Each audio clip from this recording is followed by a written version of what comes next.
Hello. Ok, chào anh em. Ngày hôm nay chúng ta sẽ quay trở lại với Subnautica. Ok. Đợi em đi ngủ rồi nấu sắp rồi. Đâu ra, vô tình thôi. Thôi, sự nghiện dừa nhiều quá rồi. Ăn nhiều nó cũng gút. Ăn nhiều thịt lợn nó cũng gút. Dừa nhiều nói chung là cũng dạo này hơi bị ấy. Hơi bị nghiện dừa quá. Cho nên là hôm nay chúng ta sẽ đổi sang nấu súp một chút, ăn thêm súp cho nó đủ chất dinh dưỡng nha anh em. Ok, vào thôi.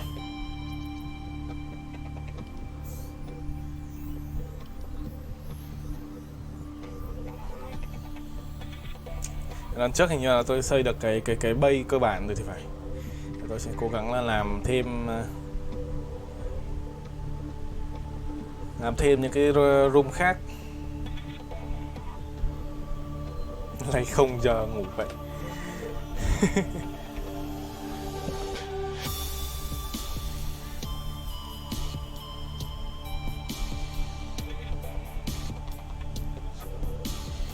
Không biết là chơi xong con này với con Stream Dev thì tôi không biết là tìm con gì để chơi tiếp đây. Anh em có con game sinh tồn là hay không? Mà rẻ rẻ chút nhé. Đắt quá thì không mua được. Thì anh em giới thiệu tôi. Bữa nào thử try hát Holocline tôi mua rồi. Mà thấy bảo là phải con đấy phải try hát thì không biết là có chơi được không. Được, để tôi down con đấy về. Tôi mua rồi anh em ạ. Tôi mua Holocline rồi. Grassland á, đang free á. Ok.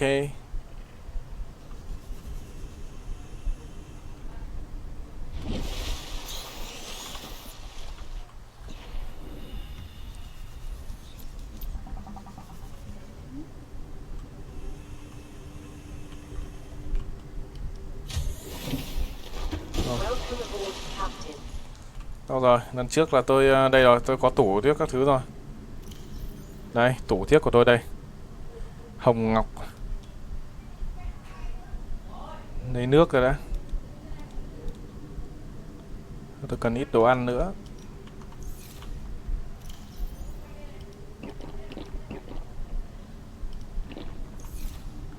Tôi cần thêm ít đồ ăn. Mũi phóng xạ.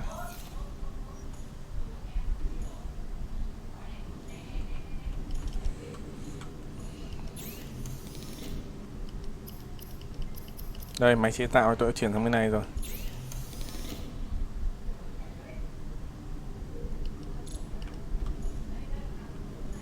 Ok, nâng cấp phòng quét này. F6 này. Để nút tắt like, nút nào không lại tắt phát nữa. Thôi tôi bỏ cái nút hotline rồi anh em ạ, không phải lo đâu. Free tới mùng 8 tháng 5 á. Thế à, được rồi, để tí nữa xong rồi tôi sẽ ra thử xem. Stranded ấy rồi, chơi nhiều quá anh em.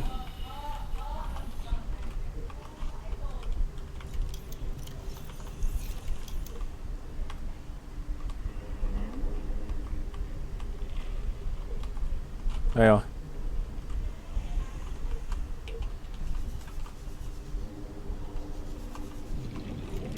Rồi tôi sẽ tìm lại cái này để tôi làm cái sạc.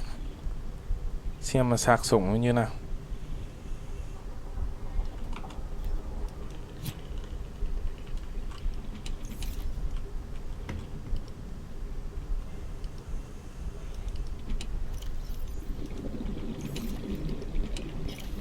Kho này chưa có gì.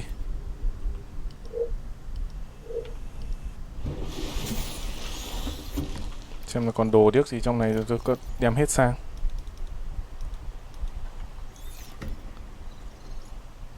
Cái này chắc chả còn gì đâu nhỉ.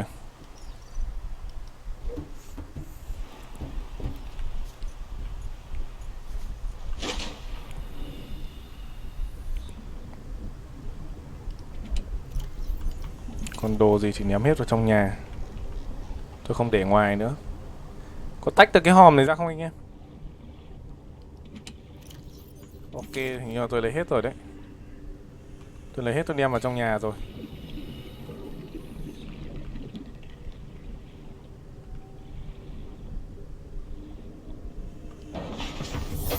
Welcome aboard, Captain.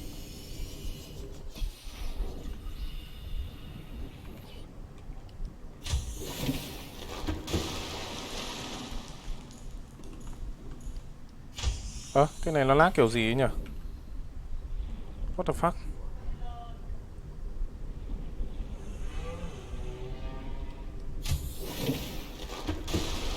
Nó lag kiểu gì anh em ạ?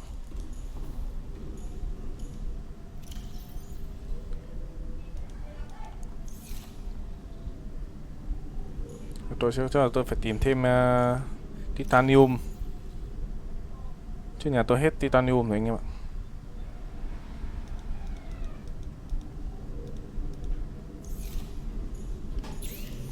Chứ rồi lâu không chơi giờ chưa có biết là bắt đầu ở đâu này. Hello.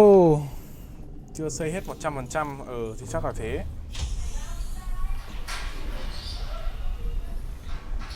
Xây thì cần cái máy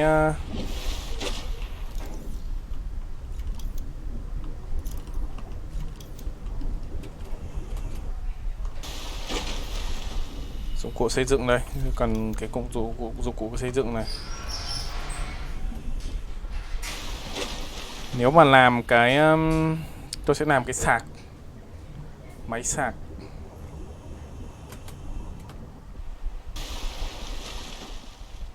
Module độ sâu, xem này, máy sạc, máy nhiệt điện đây này. Quặng thiếc.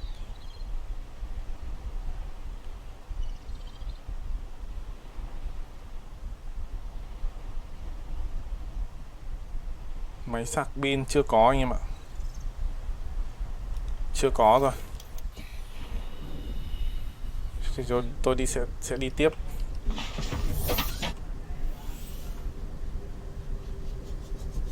Trước khi ấy thì tôi cần ít đồ ăn đã anh em ạ.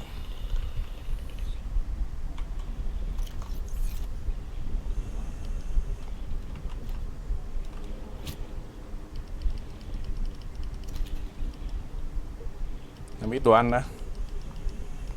Đồ ăn, nước uống, các thứ là phải mang đi để mình trụ được lâu. Con gì đây?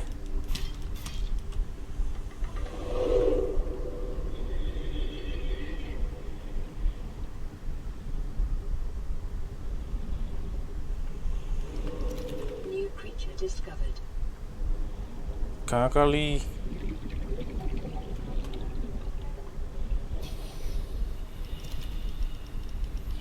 Bắt mấy con này làm thức ăn này. Được cái con này thì không sợ chết đói đâu anh em.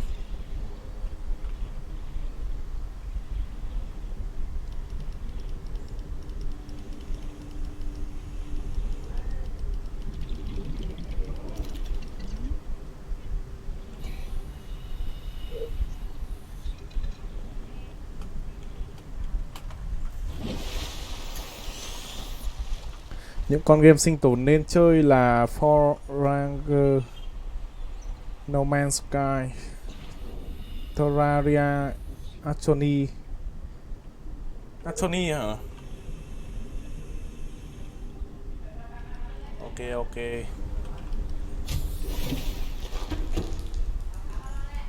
Ok anh em, bye bye anh em buồn ngủ thì cứ ngủ đi. Lấy thêm ít nước nữa, mang đi dự phòng.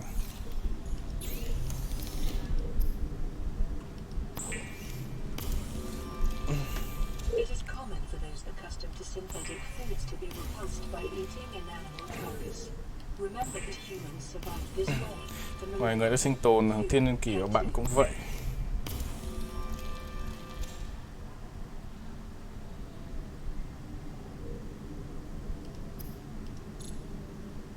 Ướp muối.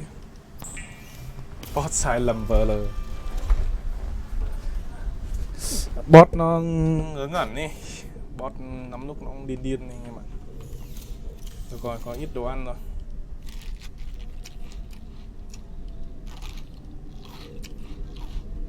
Ngon lắm anh ơi.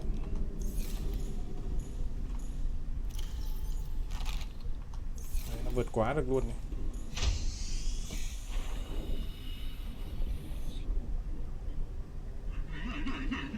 Cái gì vậy?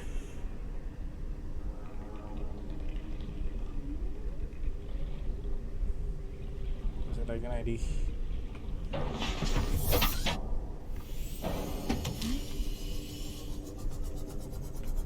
Bỏ mẹ đâm vào tàu.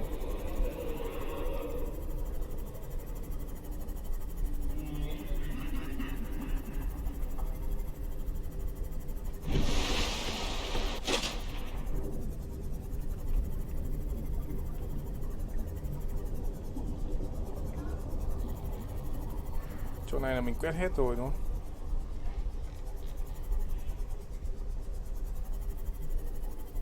Chỗ này quét hết rồi đấy. Phát hiện bức xạ. Nhầm nhầm hướng. Sang mấy cái cọc tiêu kìa kìa. Game này kinh bỏ mẹ. Hay mà, tôi đâu có thấy kinh gì đâu. Đâu có kinh dị gì đâu. Con này đâu có kinh dị gì đâu.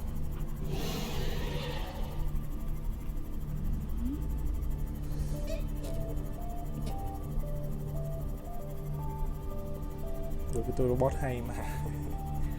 Con bot thì nó chỉ làm theo lệnh thôi, nên là nó không thể nào mà thông minh được. Mấy cái anh em chào trước thì thực ra là anh em gọi lệnh nó đấy. Chào hỏi nó, thực ra là gọi lệnh nó thì nó trả lời lại thôi chứ còn.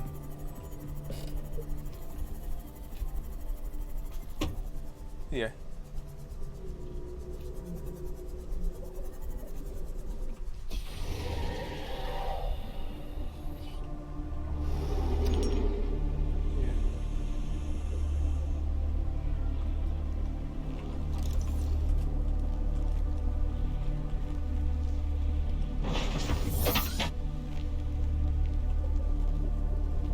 Phát cả hello bố. Đền triệu. Vãi cả cực.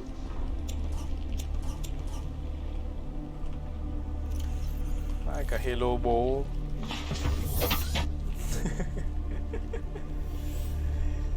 Sợ nhện nên chơi cũng sợ. What the fuck, sợ nhện.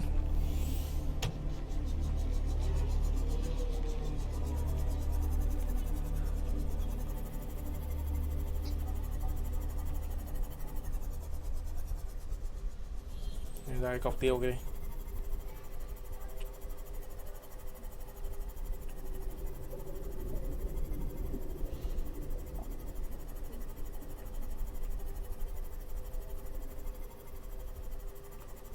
Này, không biết là nâng cấp thì con này mà nâng cấp lên thì được sâu hơn đấy, nặng được sâu hơn đấy, nhưng mà không biết đồ nâng cấp kiểu gì. Ui rồi mẹ.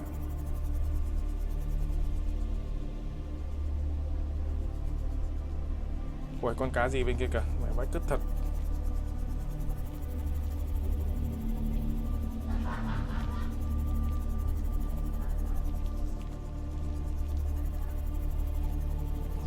Mấy cái trò lặn dưới nước gặp mấy con quái dị. Không, con trò này làm gì kinh lắm đâu, phải kiểu gì làm sao đây.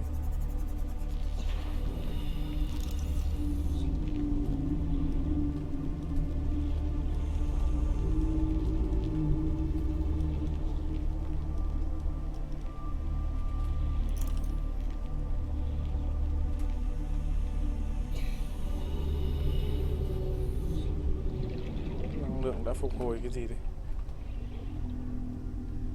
Mẹ, cái tiếng kinh vãi cứt. Mảnh vỡ lò phản ứng sinh học. Cái gì đấy? À, con gai.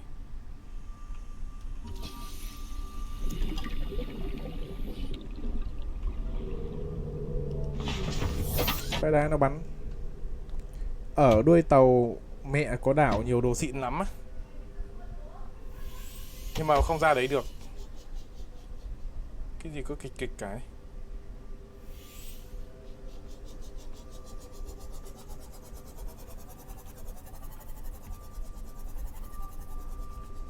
con gì cơ kìa.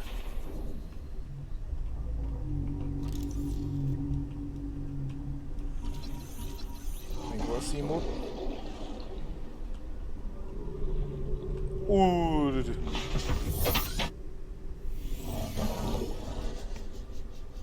kinh vãi lên.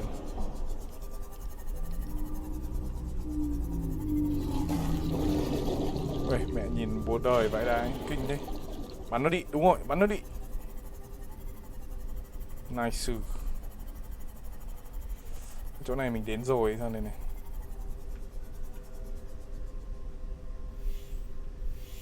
Chỗ này đến rồi. Có cái gai này.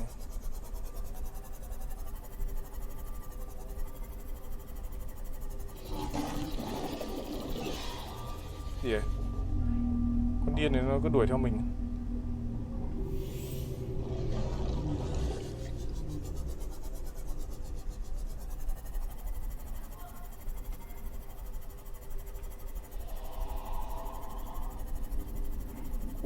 Mẹ, đại dương mênh mông bao la quá.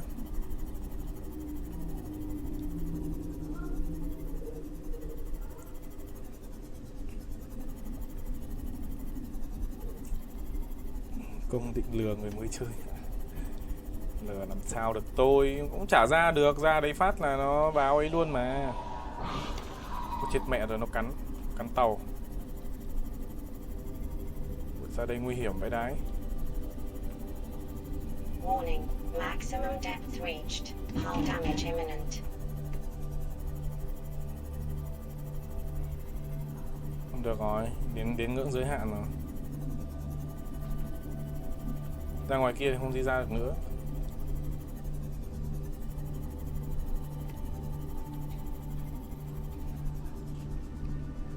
Bởi vì ra ngoài này thì cũng toàn chỗ sâu thôi, thì mình không xuống được.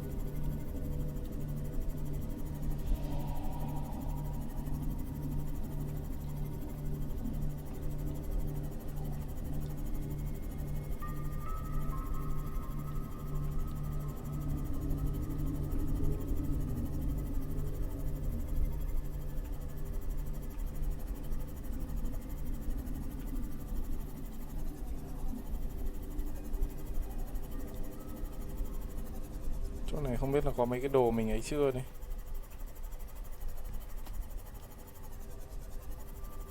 Mình phân tích được không ấy? Hình như không.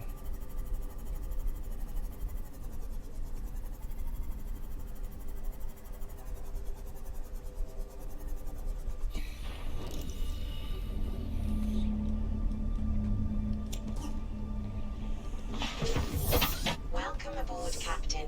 Làm upgrade để xuống sâu hơn, kiếm mảnh chế tàu mẹ, làm được tàu mẹ rồi thì làm bá chủ đại dương. Có vậy cái đái. Ôi ôi mẹ, con kia, hai con kia nó đuổi kìa. Phải đái quá. Ui. Mẹ đập hết vào tàu mình như này.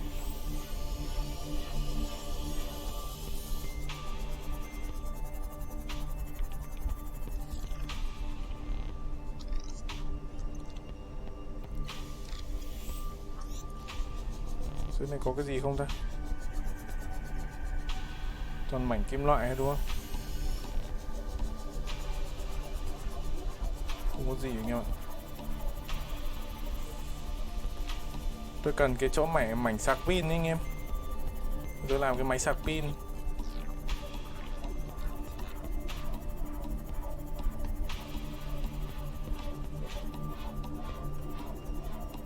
Trong này có đồ này.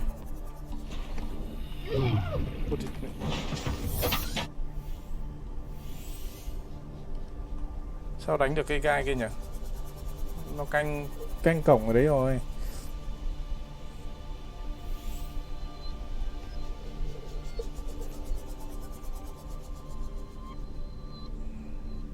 Ending con này là ông về nhà bị nợ mấy chục tỷ gì đấy. What the fuck. Chế tàu mẹ xong lên đấy ở luôn. Trồng một ruộng dưa hấu nhỏ là đủ ăn.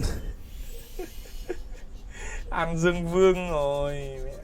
Ăn Dương Vương mẹ rồi.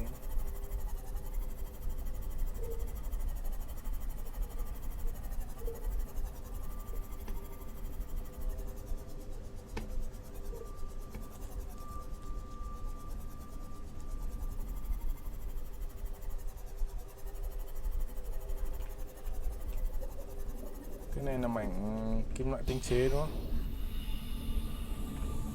Tôi không nhặt.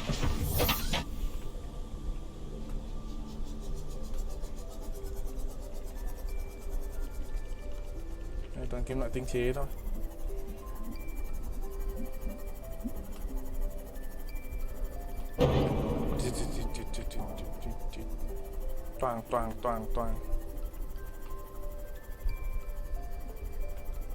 Toàn quá, mẹ mất bao nhiêu máu tàu. Gì vậy?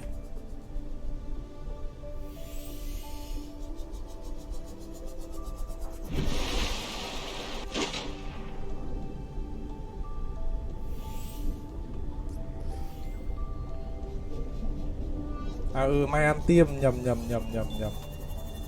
Mai ăn tiêm chứ không phải là ăn Dương Vương, nhầm, sorry.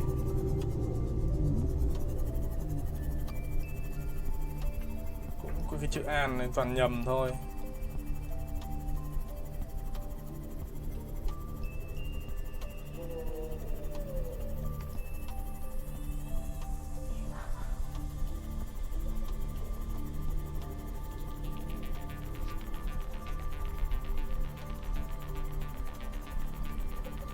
Giờ tôi vẫn đang loanh quanh ở nhà thôi chứ chả đi được đâu xa cả.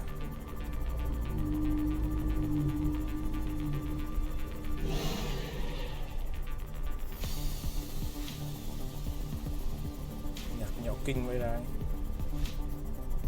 Con san hô này sao nhỉ?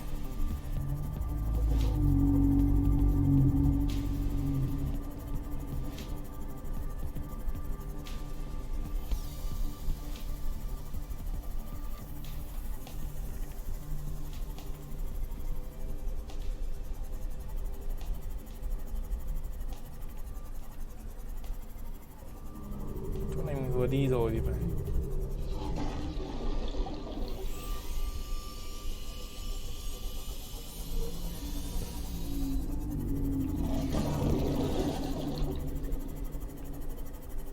À, ở đây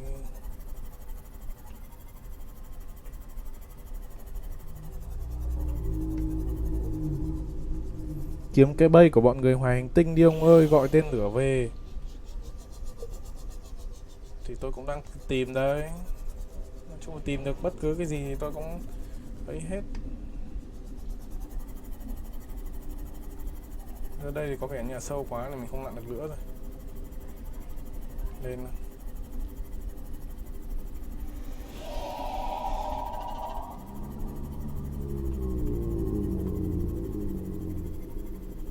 Lên thôi.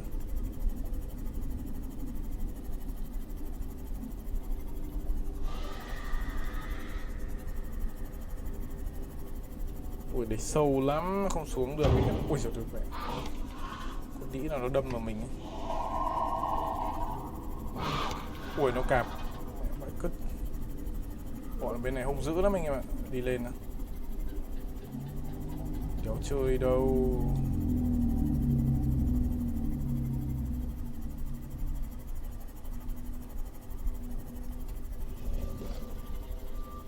Tôi đi vòng quanh cái chỗ viền này xem là như thế nào. Chỗ đây sâu lắm, mình không xuống được nữa. Xuống nữa thì phải nâng cấp thêm tàu. Sếp à? Gọi xong tên lửa bay mới bị bắn hạ. Sau đó thì gọi liên bang tính tiền tên lửa đầu mình. What the fuck? Xong về lợ mấy nghìn tỷ hả?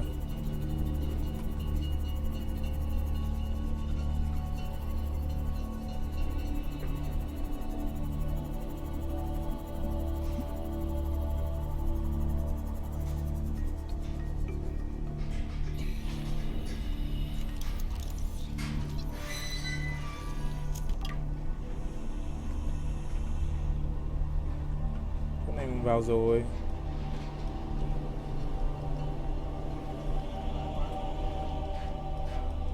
Đây mình vào rồi. Không có gì lấy cả.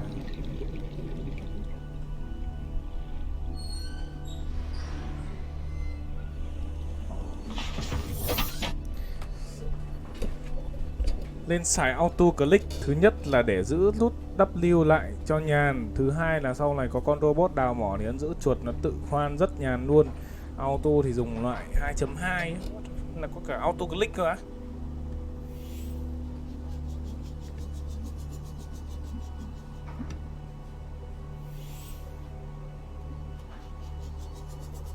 Tôi di chuyển thì tôi không dùng mỗi nút W thôi, nhưng mà tôi dùng cả nút ấy nữa cơ.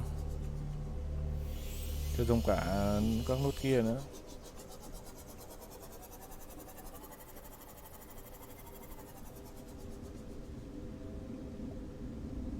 Ra đây như là có bọn hung dữ đấy. Mình đi vòng đường này đi. Này toàn kim loại tinh chế đấy này. Nè. Ôi trời, mẹ vãi lồn rồi. Sắp hỏng thuyền rồi, hỏng thuyền thì như nào anh em?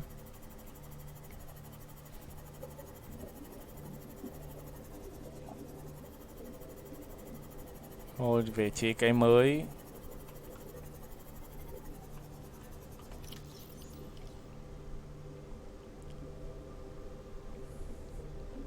Chế thuyền là cần cái gì nhỉ? Quên mẹ mất rồi. Phòng đa năng rồi, không biết lấy phòng đa năng ở chỗ nào nữa.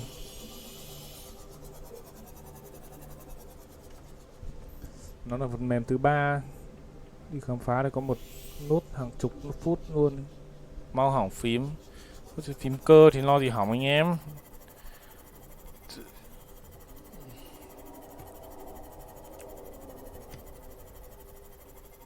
Mẹ chơi ORF chả sợ hỏng phím thôi. Chơi trò này hỏng sao được.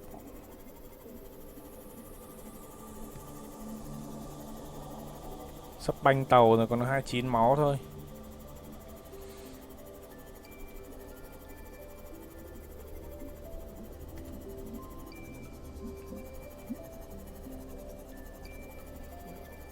Thăm ngàn kẹp ngần thôi.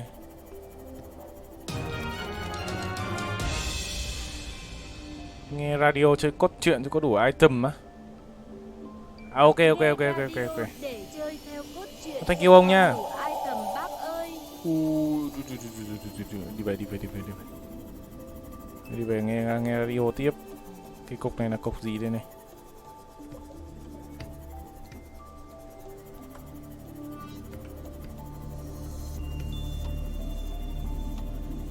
Đi vừa tìm xem nào.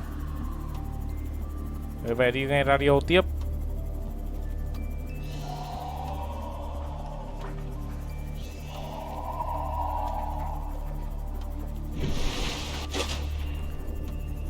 Về sửa được à? Đấy, tôi về tôi tìm cách sửa cái.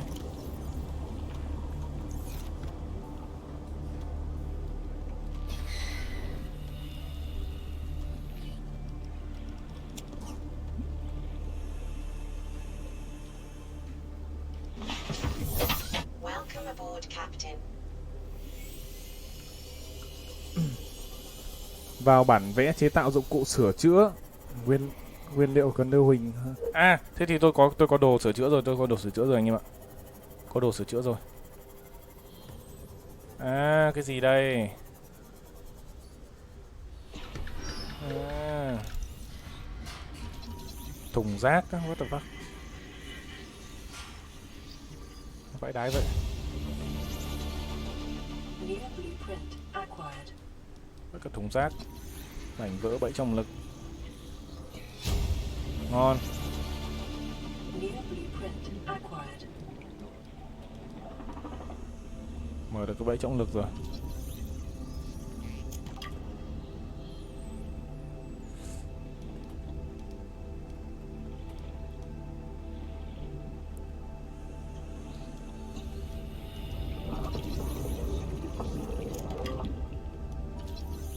San hô vỏ sò.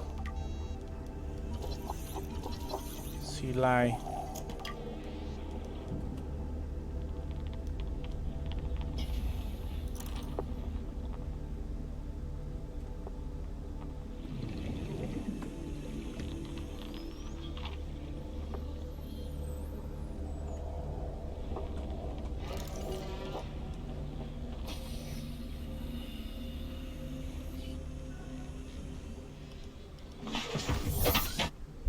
Lấy đồ sửa chữa ra dí vào cái tàu rồi chuột phải nó sửa thôi.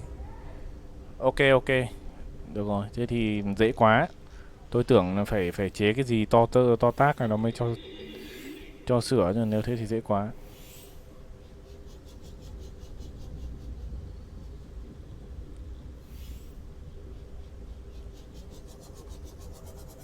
Cái gì đây này?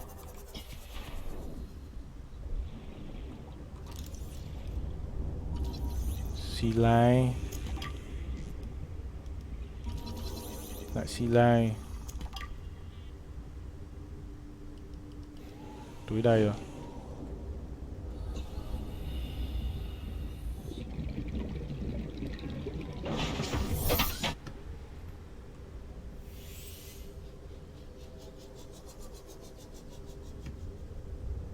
Còn cái gì nữa không?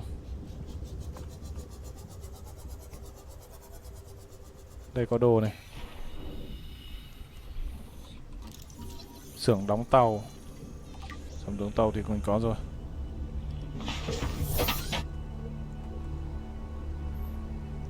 Vãi cả Việt hóa.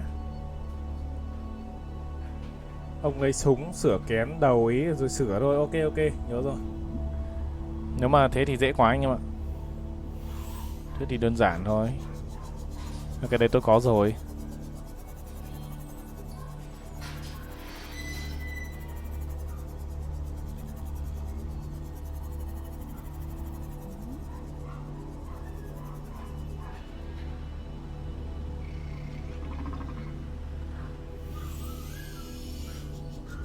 Hết năng lượng à?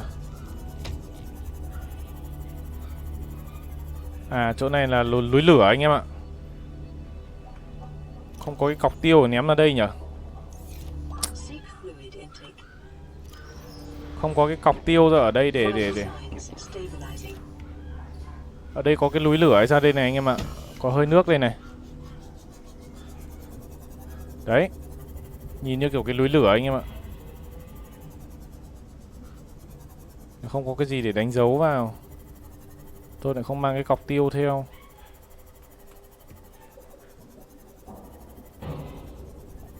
Đây, lái cẩn thận nha.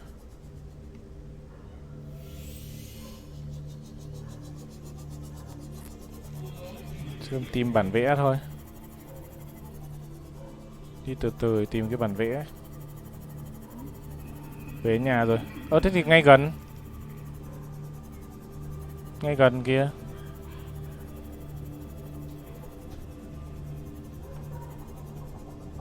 Phòng quét là quét được núi lửa.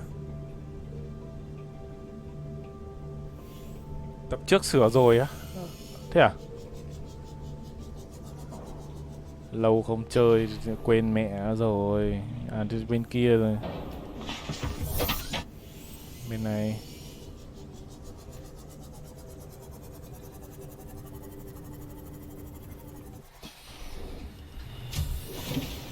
Về y thăm ngàn ôn y.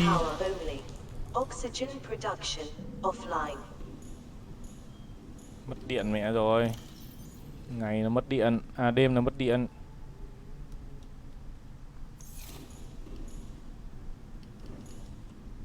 Mất điện rồi.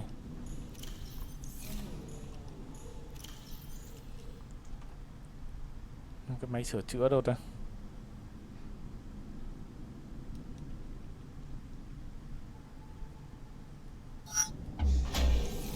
Máy sửa chữa tôi để đều đâu nhỉ? Power restored. All primary systems online. Cái máy sửa chữa tôi để đâu nhỉ? Rương đầu tiên á.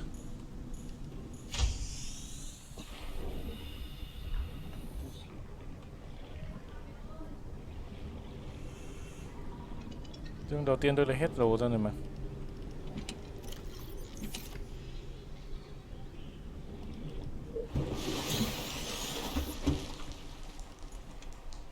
Chương này lấy hết đồ rồi.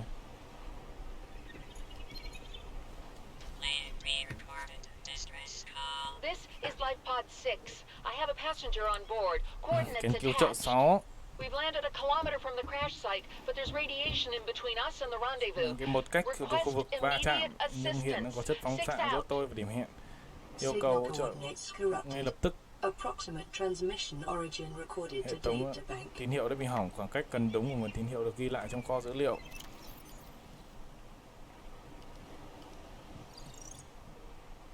Signal coordinates corrupted. Approximate Radio transmission origin recorded đang to phát hiện databank. có một hành khách đang ở trong kén, tọa độ được đính kèm. Tôi đang hạ cánh 1 km tại khu vực phá trạm hiện phóng xạ tới tôi và điểm hẹn.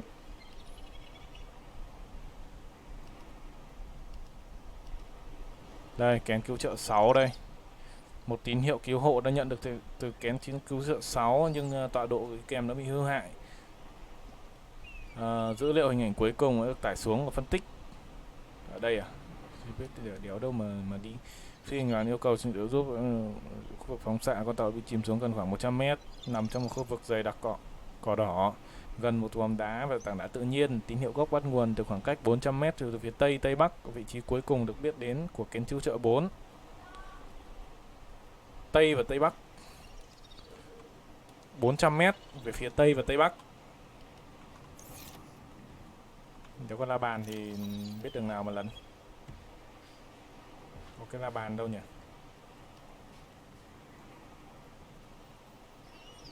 Where is the la bàn?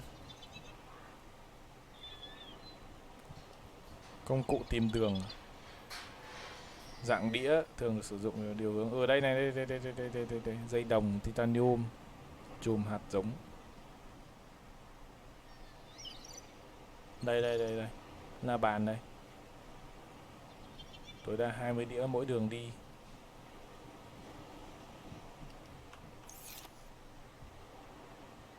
Táp tọa độ có đánh dấu. Kén cứu trợ.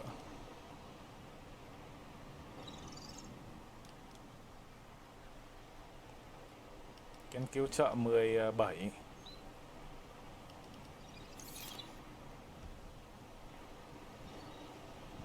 Đâu nhỉ? Không có đâu anh em ạ. Không có nhá. Gần cuối cái dương mới mở lúc đầu tiên.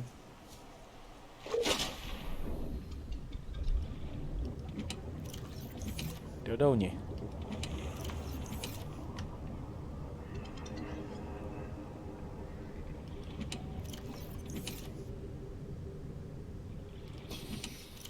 Đâu nhỉ? Cái đồ sửa của tôi đâu ta?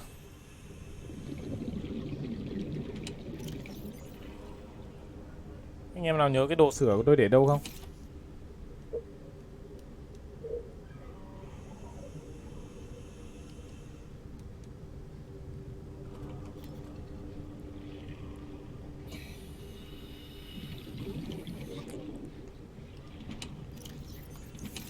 Đồ sửa tôi để đâu rồi nhỉ? Kiểu gì?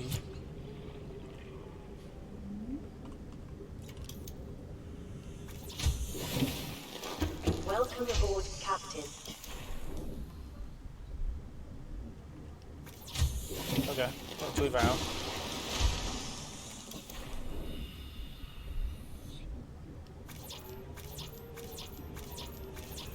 Thạch anh một titanium.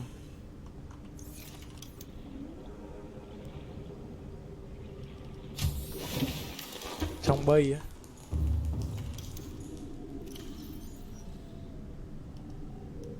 À đây, dụng cụ sửa chữa đây rồi.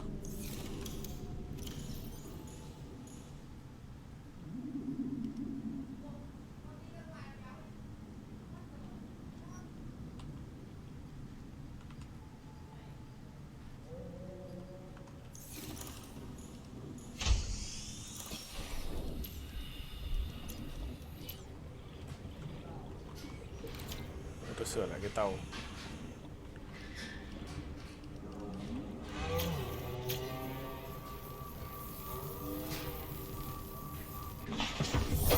Welcome aboard, Captain.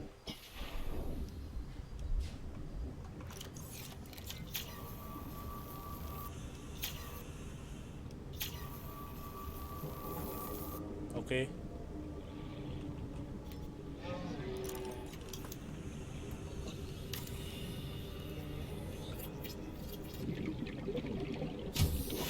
Đấy. có 2 đường vào rồi.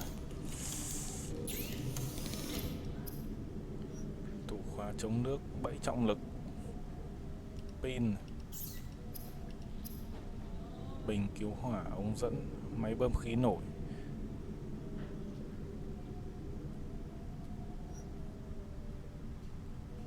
Chuyển không khí thở được bơm từ... Hai cái này để làm gì đấy anh em? Bơm khí này để làm gì đây? Lặn dưới nước nhìn xung quanh là thấy kén cứu trợ 6. Chơi gì toàn biển vậy? Đây là sinh tồn dưới biển mà anh em.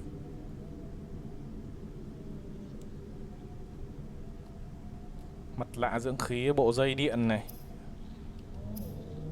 Làm một cái bộ dây điện. Cần quặng bạc à? Còn bạc không? Còn bạc này.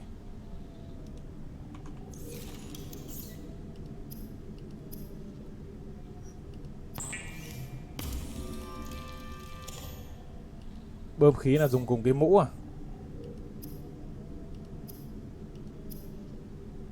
Đây, sợi tổng hợp.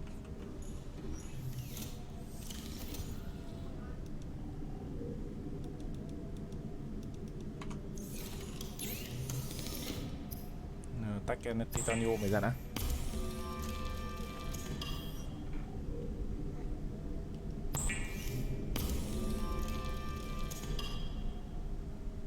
Tự động nổi lên mặt nước á. Tối nào cũng phải đi tè trước khi ngủ thì không một thôi tối là mơ thấy biển. Khổ. Đâu mẹ, khổ thân.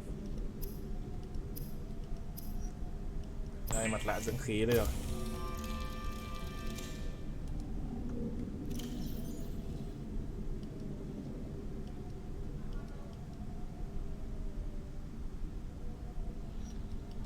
Tôi có cái mặt nạ dưỡng khí rồi mà. Đi. Lú vậy cứt. Sao anh em đéo bảo tôi sớm? Đạch. Phi vậy cứt. Vứt hết titanium thằng này. Phí vậy đây, anh em đéo bảo tôi. Bộ cái sea line này chắc là chả cần.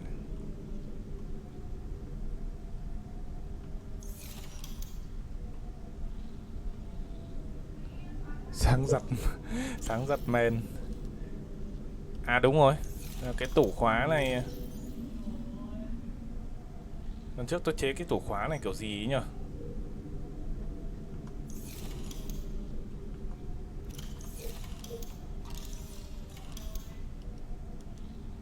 Đây. Thùng rác này. Thải các cấu thành nguyên tử của chúng vào bầu khí quyển một cách an toàn. Được, thế cái này ngon này. Tôi làm luôn anh em ạ. Làm luôn. Thùng rác này, quầy này, biển hiệu. Thùng rác này.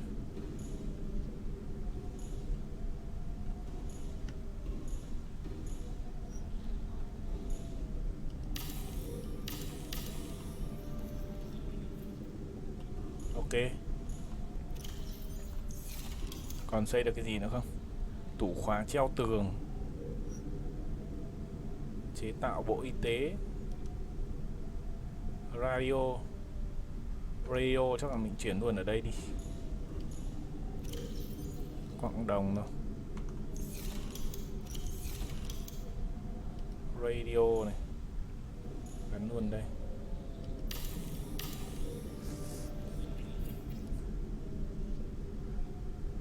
Không bảo mới vui chứ. Đéo mẹ. Đâu rồi nhỉ?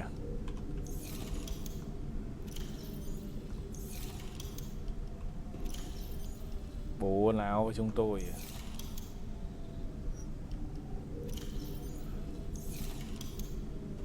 Rồi xong. Mất rồi. Cũng ổn đấy anh em ạ. Nói chung là được. Bể nuôi cá, môi trường thủy sinh tự nhiên. Nó có làm cái bể nuôi cá không anh em? Máy chế tạo thì tôi có rồi. Tủ khóa treo tường. Tủ này treo tường à?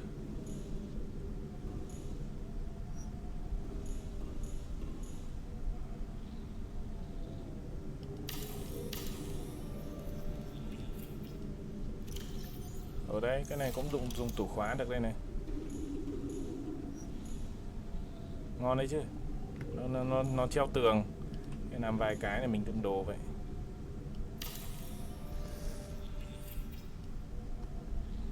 Thấy bác chơi Oni xây khoa học vậy mà chơi xây muốn mù mắt. Mẹ xây như thế này thì anh em còn ý kiến gì nữa? Mẹ xây như thế này, đẹp như thế này rồi anh em còn chê nữa thì quá gọn nhẹ luôn.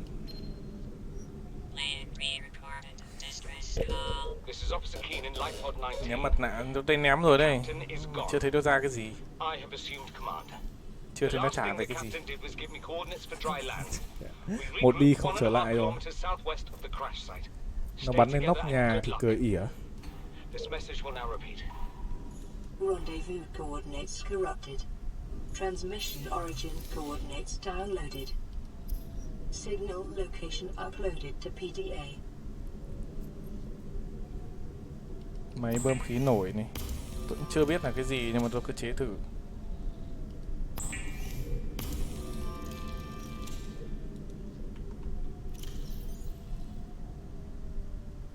Như thế nào đây anh em?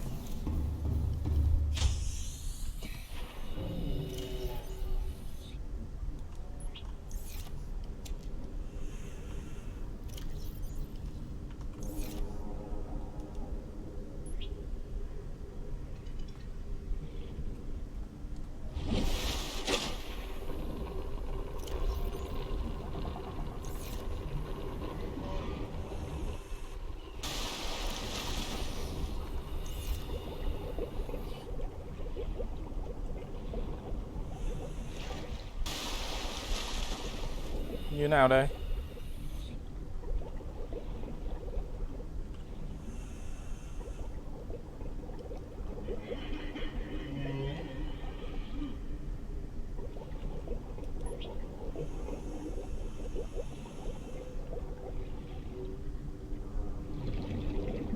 Đéo hiểu lắm.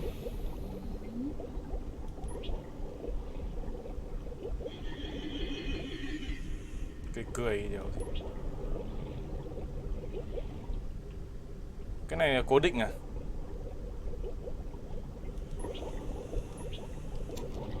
Đúng không anh em?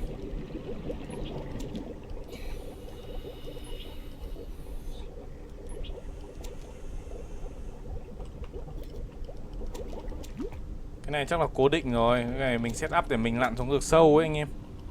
Chắc là thế rồi. Được rồi, thế thì mình cứ cất vào trong này đã.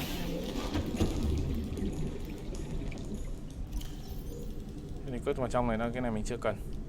Cứ vứt ở đấy đi.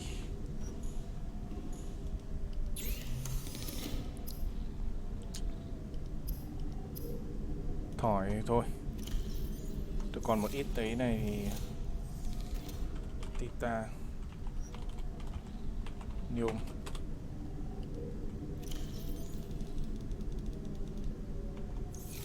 Có khi là mình cần thêm bay nữa anh em ạ. Chứ cái phòng camera này có cái phòng nào mà nó ổn tí không?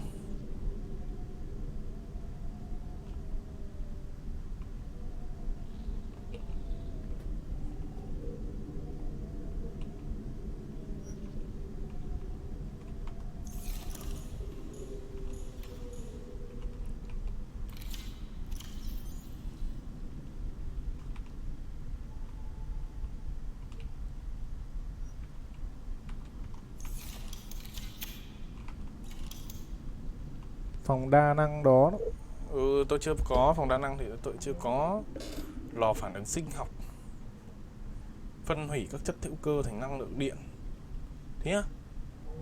Thế tôi làm cái này nhá. Làm cái lò này nhá. Máy phát nhiệt điện, chuyển hóa điện nhiệt năng thành điện.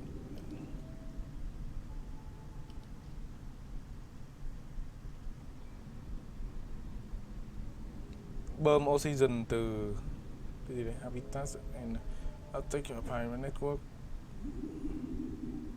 À, cái bơm khí, phòng quét,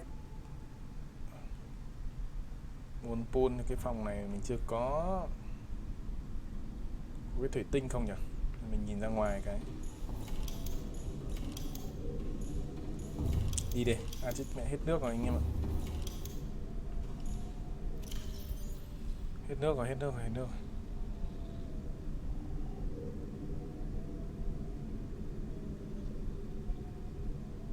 Con dầu đây. Seek fluid intake.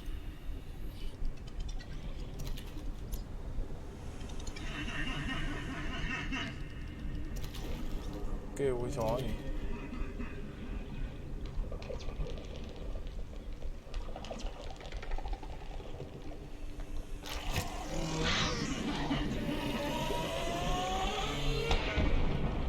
Mấy bọn này nó cứ xịt hơi ra này. Bọn này xịt hơi ra mình có ảnh hưởng gì không anh em? Hay nó chỉ xịt như thế thôi?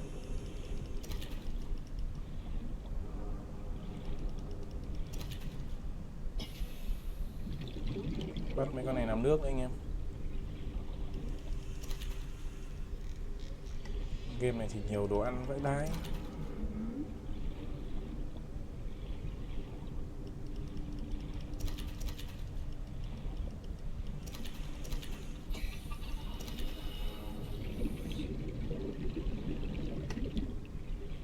Hết mất đồ ăn rồi. Kia, kiến cứu trợ 19 kìa kìa. Tí nữa thì mình sẽ phải ra đấy. 1200 mét.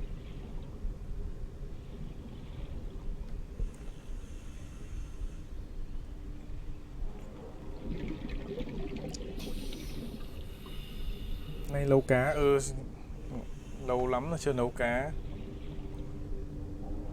Xem còn con nào không thì bắt nốt nào.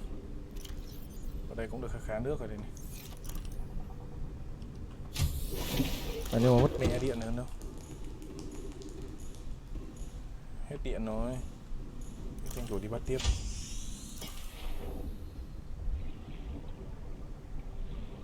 Đợi sáng nó mới có điện.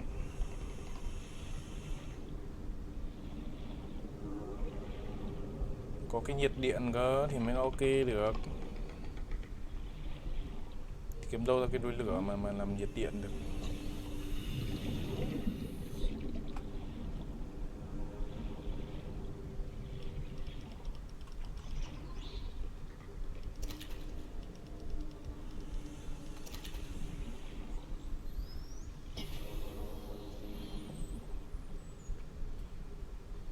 Đây, hai con này.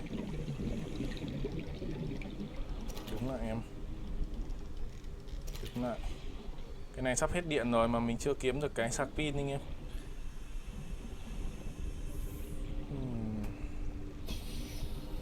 Kim loại tinh chế này.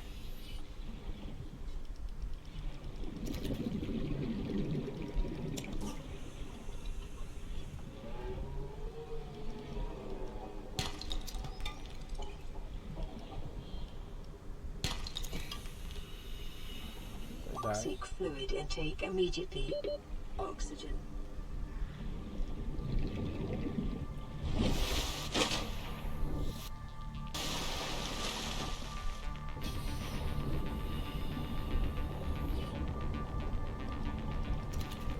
Rồi, đi về làm đồ ăn đã. Nào chơi Green Hell đi, chơi con này. Cái kết thất vọng. Ok, thì hôm nào tôi tìm tôi chơi lại con Green Hell. Không thì chơi Story Mode vậy. Chơi single Story Mode cũng được. Thì chơi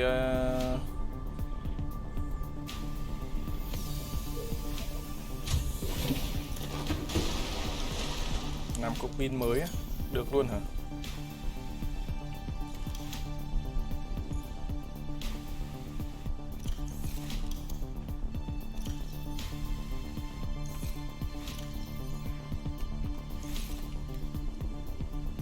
Không có năng lượng. Hết năng lượng rồi.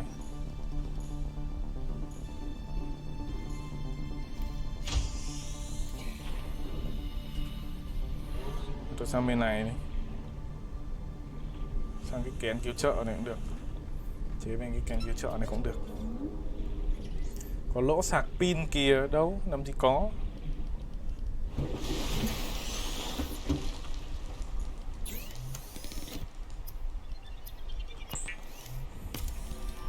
Tắt máy quét.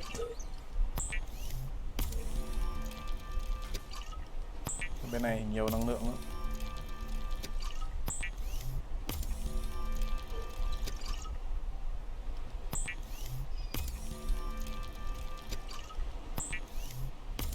Calorie intake recommended.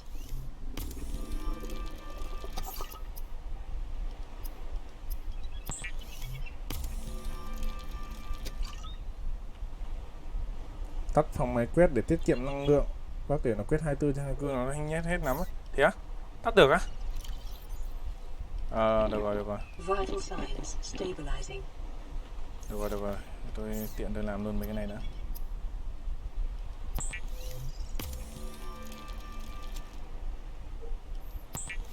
Chế cái máy hút cá về tha hồ, hút được cá nó vậy cái đấy thích.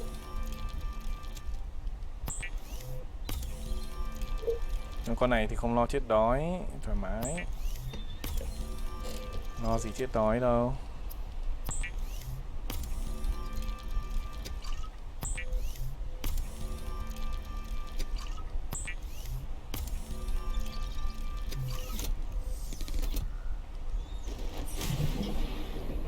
Để tôi tắt cái kia đi. Tôi thấy con này chỉ tốn nước thôi chứ còn đồ ăn thì mấy đâu. Đồ ăn thì mấy đâu. Vital signs stabilizing.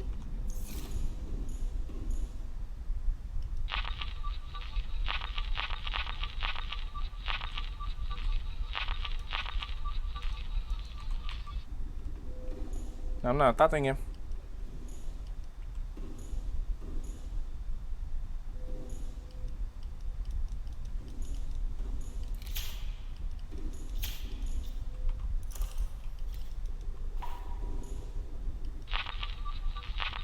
Làm nào tắt.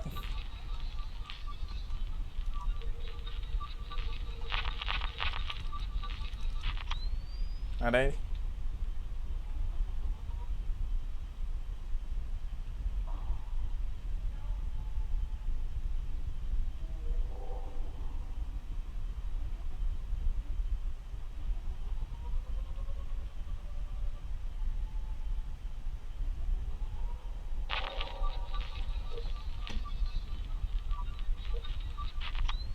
Đây rồi.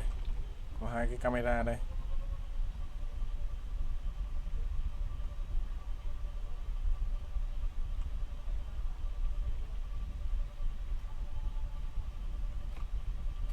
Thế thì cứ lấy con này mà điều khiển chứ cần chó thì mình phải đi nhỉ. Đây, lấy con này ra đây. Cần chó thì phải đi mẹ.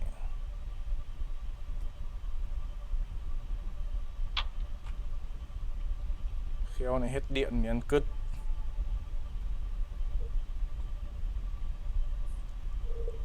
Đây để tôi ra đây xem nào. Ra cái chỗ kén cứu trợ 19 cái xem có cái gì. Để tôi đi ra đấy sau, thăm dò trước đã.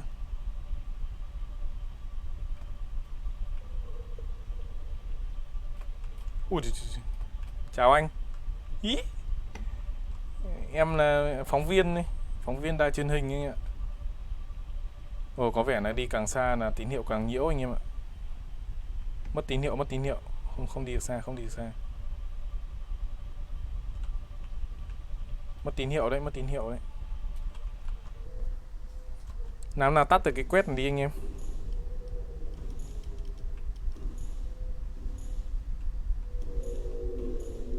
Làm nào tắt được cái máy quét này đi.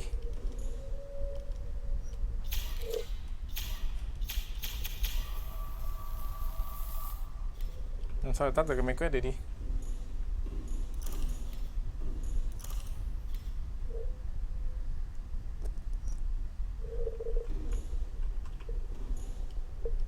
Ở đây. Này là ok rồi đúng không?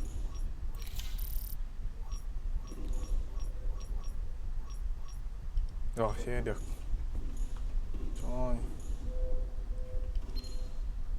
High priority automated message from Aurora Live Pod 13 coordinates attached. Live pod is Tại carrying sao lại phải ghi âm điều này vậy? priority passenger. Yoki Kasa. I said Kasa. Why do I have to record this anyway? Send immediate burial detail. Gửi chi tiết chôn cất ngay lập tức. What the fuck? Uploaded to PDA.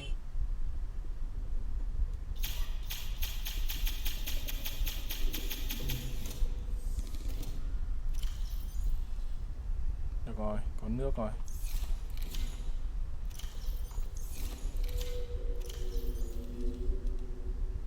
Cầm 3 bình thôi. Đồ ăn thì cầm đi.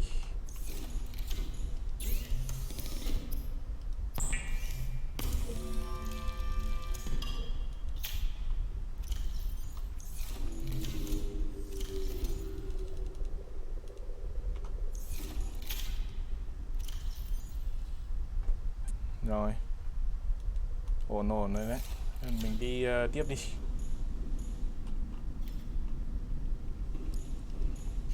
Rồi mình đi ra đấy luôn. Welcome aboard, Captain.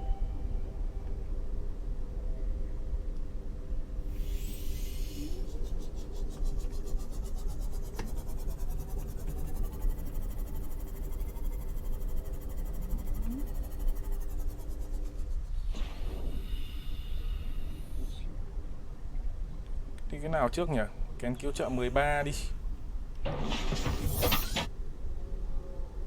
Sang cái 13 trước này.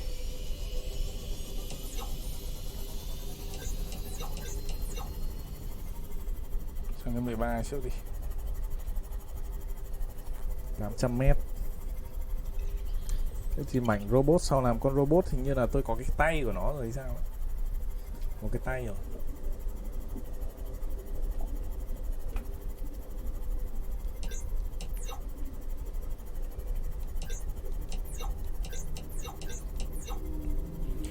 Green Hell thì sắp tới sẽ có Story Mode anh em ạ. Đến khi nào nó update ra thì tôi sẽ rủ bạn tôi chơi cùng nữa. Lần này thì tôi sẽ cố gắng là rủ bạn tôi chơi cùng cho nó ấy, chứ không thì mà rủ ông kia thì có khi lại nhiều lúc nó lại có bữa hôm chơi được hay không, nên là nó cũng hơi chán. Mang tiếng chơi multiplayer nhưng mà thành ra chơi single nghĩ khổ.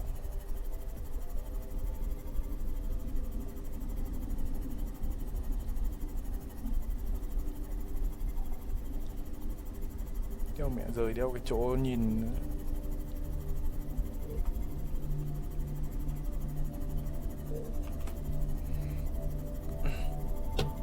Ôi thì mẹ vãi cứt.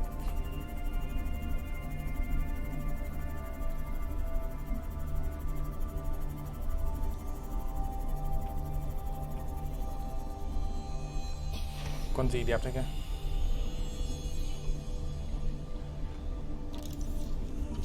Moonpool, ngon.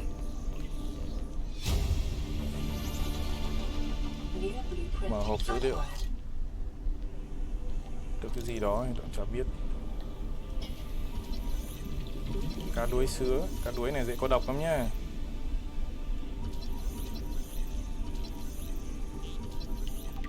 Ok.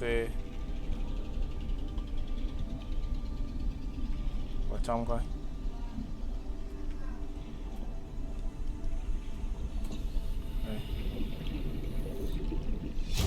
PDA bị bỏ rơi. Integrating new PDA data. Không còn gì cả. Hết rồi.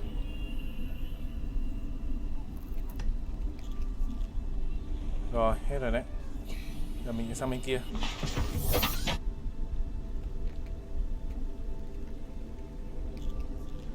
Đây.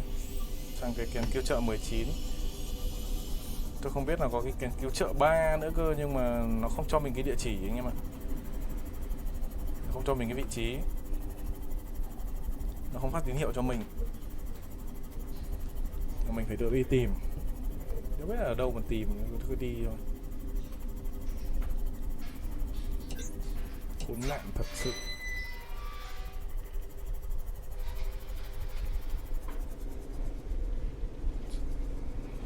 gì này? Ồ, hay vậy. Đây chỗ cỏ đỏ này, nó bảo ở chỗ cỏ đỏ này này. Nó bảo ở chỗ cỏ đỏ này. Nó bảo chỗ cỏ đỏ này. Nếu biết bao nhiêu chỗ cỏ đỏ này, biết chỗ nào? Đùa nhau à? Detecting multiple Leviathan class life forms in the region. Are you certain whatever you're doing is worth it? Nhau gì vừa kịch phát đấy.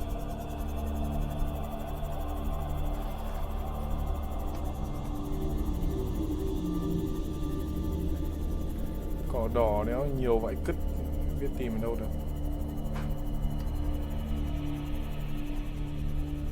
Có gì đó trong đây. Có đi nói chút.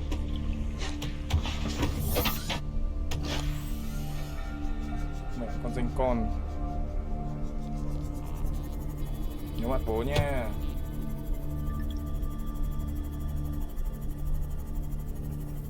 Cỏ đỏ đấy mẹ. Nhiều vãi cứt chẳng biết ở chỗ nào. Xem lại cái ảnh này.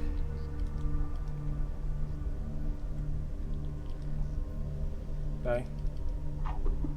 Chỗ trũng trũng.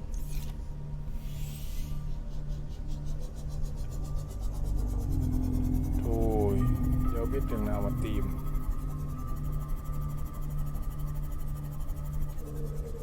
Lên kế hoạch đi tìm cái chế sạc pin. Đừng xuống sâu quá hỏng tàu. Đấy, tôi vẫn đang đi tìm cái chế sạc pin đây này.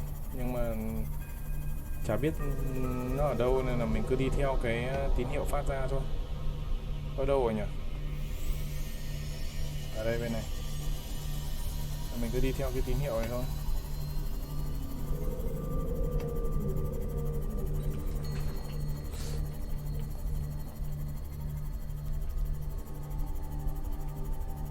Đến giờ này không hiểu cái PDA có tác dụng mẹ gì. Thế á?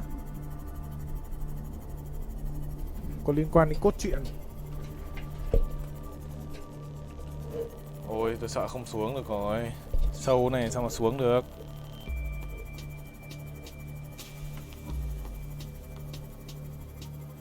Sâu này sao xuống. Sâu này mình tự lặn thôi. Ui dưới này có nhiều đồ lắm anh em ạ.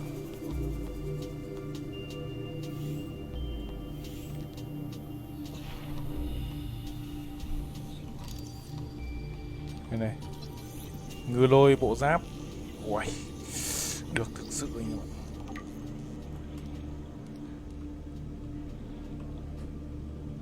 Mở hộp dữ liệu. Bảng nâng cấp phương tiện. New blueprint acquired. Bên này tôi còn thấy cánh tay nữa này.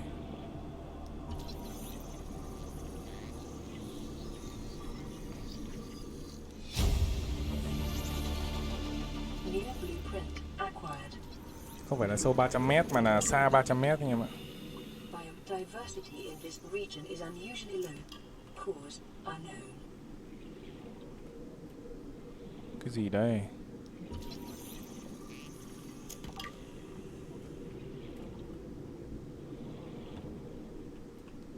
Đây toàn cái cánh tay này thôi.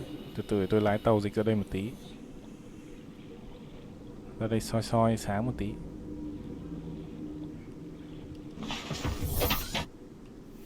Đấy đi dịch ra đây. Ấy đừng có xuống, đừng có xuống. Đứng ở trên này soi được rồi. Warning, maximum depth reached. Hull damage Hỏng imminent. tàu. Đấy.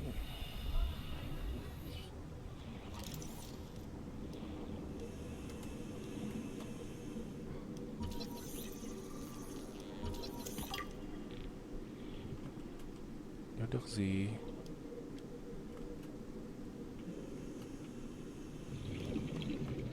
Nhớ có gì?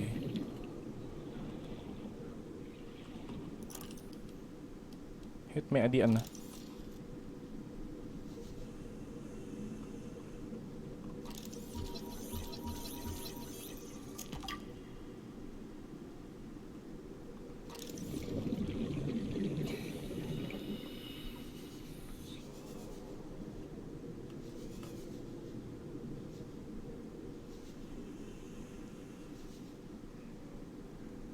Có radio kìa.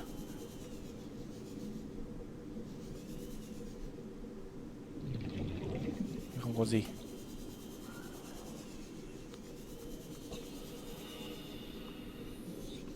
Đây vào trong này. Trạm sửa đổi.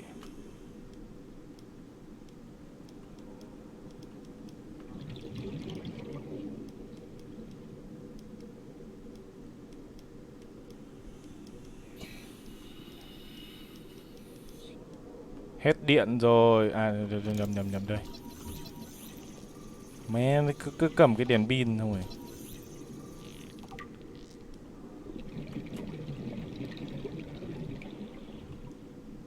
Ra ngoài nữa. Cứ hút hết các hộp đồ xem. Chế được máy cắt chưa? Sau rồi còn đi phá hộp. Chưa. Chưa có máy cắt đâu.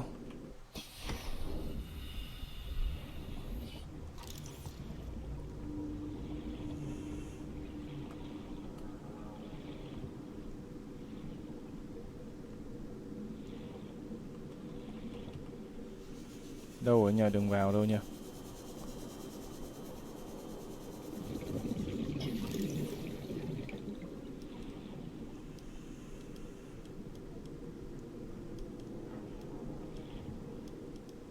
Được có 2 miếng.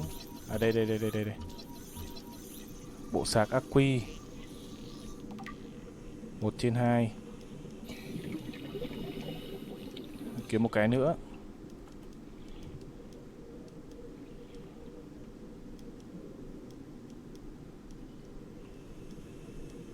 Cắt để vào trong, không cắt được cửa anh em ạ.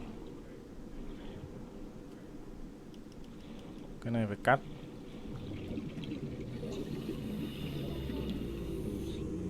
Cái này cần đồ cắt rồi.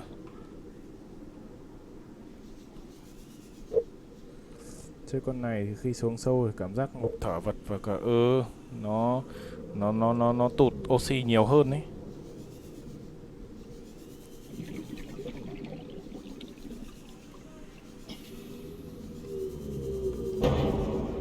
Có địch mẹ. Welcome aboard, Captain. Còn không nhỉ? Liệu còn không? Hết rồi đúng không?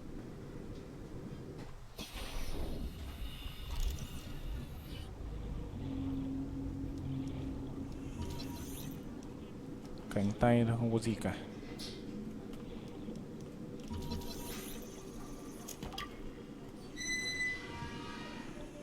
Mấy cánh tay cho mình titanium này.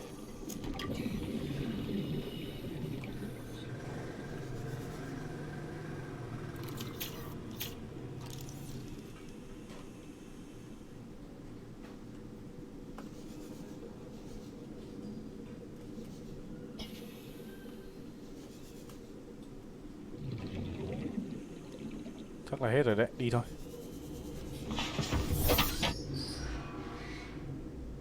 Đi sang bên này.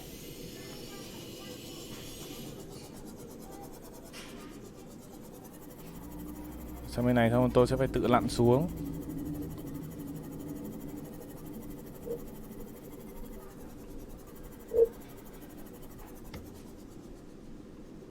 Khoảng 100 mét anh em ạ.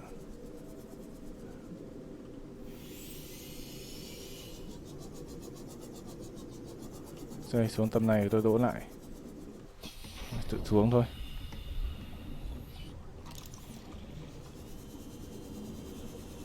Nhưng mẹ sẽ rơi ở đây.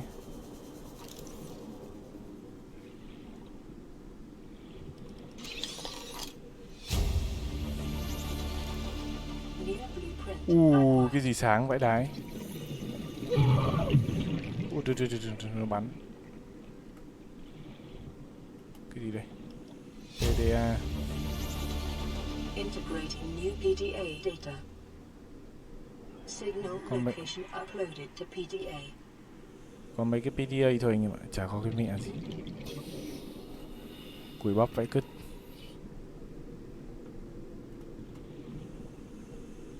Cất công xuống tận đây. Lithium. Thạch anh. Ở đây có cái mỏ thạch anh đây này.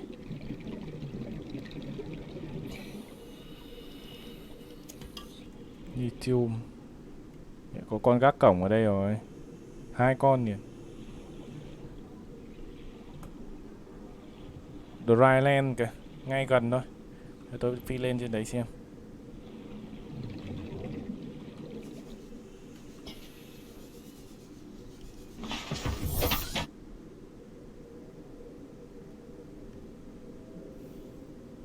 Đâu nhỉ?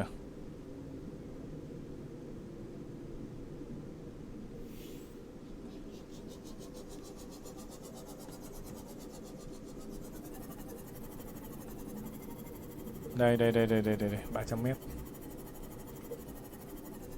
Lại bảo không phải 300m sâu đi. Đâu, sâu trọng tầm đấy. Nhưng mà nó là khoảng cách xa mà. Trong tìm kén thì có nhiều mô đun xịn là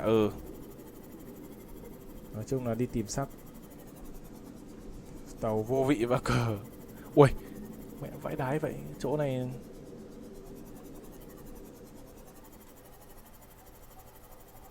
ui, chỗ này lạ nhá. Chỗ này nhìn có vẻ thiên đường vãi đái vậy.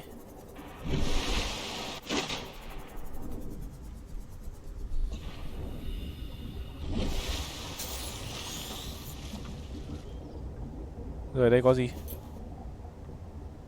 Ồ. Picking up multiple energy signatures on the island's surface. Mình đang ở trên một cái bề mặt của cái đảo. Lần đầu được đi trên bờ anh em ạ. Mẹ khổ, lâu nay bơi nhiều. Nhớ đường mà về nhá.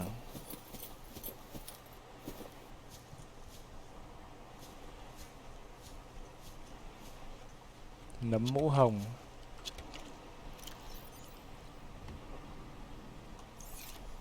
Ngoài hành tinh. Biết đâu có phòng đa năng. Ông xem công thức chế được gì kiếm đồ chế hết đi. Đây thì vẫn đang tìm mở bản vẽ của nó đã. Máy cắt laser đây này. Cái này để cắt đây này. Súng từ trường, tí nó về tôi chế cái công cụ tìm đường này nữa. Súng từ trường này. Chân vịt tốc độ cao so với chân vịt thường. Cái này được này, mình cần chân vịt.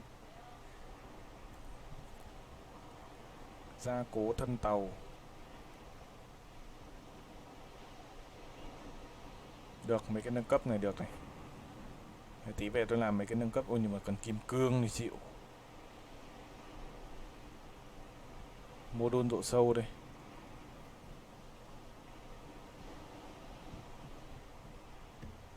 Cánh tay ngư lôi. Ngư lôi xoáy. Pon. Này chắc là cái robot này đúng không? Robot Pon. Proud chứ. Pon. Đây có moon pool rồi anh em ạ. Có cái nhà moon pool rồi nhưng vẫn chưa có phòng đa năng. Bảng nâng cấp phương tiện.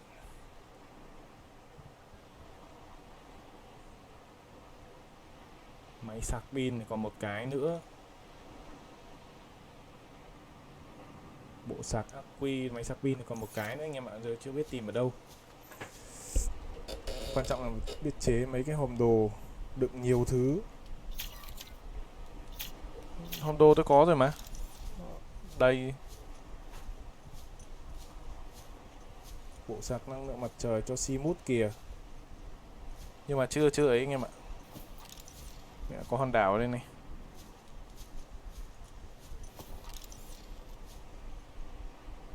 Tôi đang cách nhà 1000 m. Đang ở gần con tàu mẹ này. Chỗ này lạ vậy cứt ra.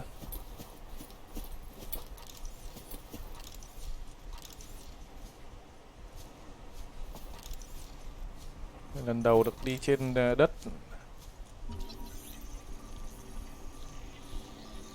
Đi vòng quanh xem biết đâu này. Cái này xuống thì có lên được không?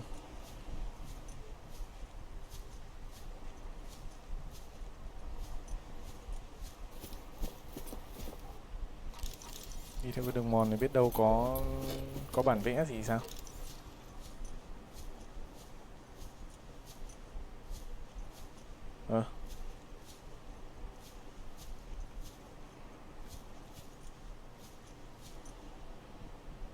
Xuống không tí đéo lên được là ăn cứt.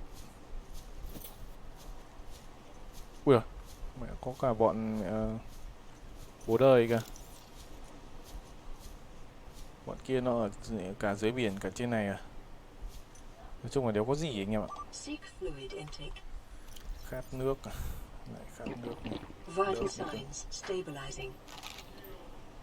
Ôi thối giữa mẹ rồi.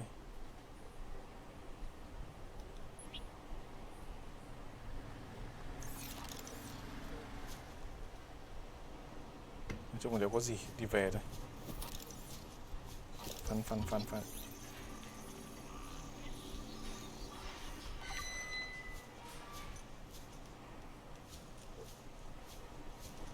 Trên đỉnh núi có phòng đa năng á. Rồi anh em lại lườn lẹo. Tôi lạ đéo thì cái văn của mấy ông.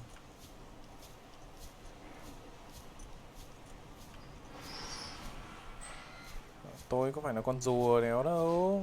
Anh em lừa sao được tôi.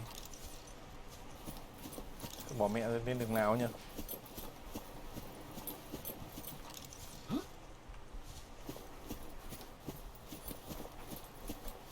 Đây.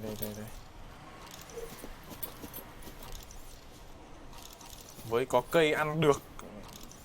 Game này không phải don't step anh em ạ. Không phải don't step đâu mà đói. Thức ăn đối với tôi nó là biển cả. Cần đéo gì mấy cái đồ ăn. Phòng đa năng nó có cái đảo có tuyết cơ. Trên bờ có phòng chế thôi, còn đồ thì cứ xuống dưới biển. Nào, đi.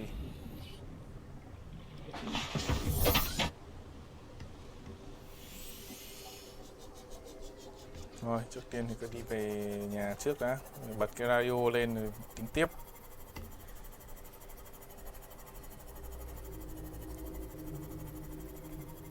Đi về đã. Bật cái radio lên đã.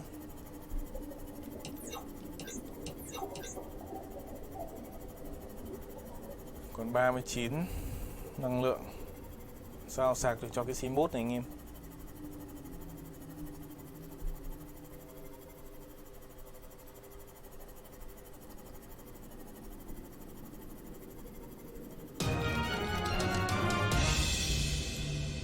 Đảo có 2 đỉnh.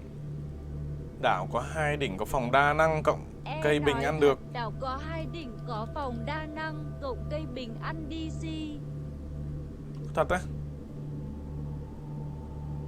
Thật không anh em? Thế anh em nào cho 1 vote để quay lại nào.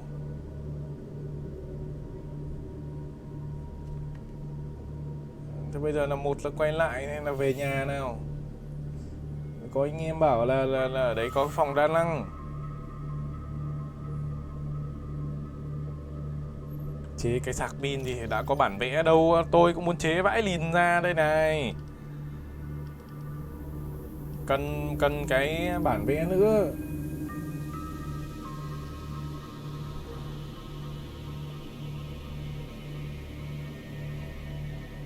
Bây giờ là cần thêm mấy nữa.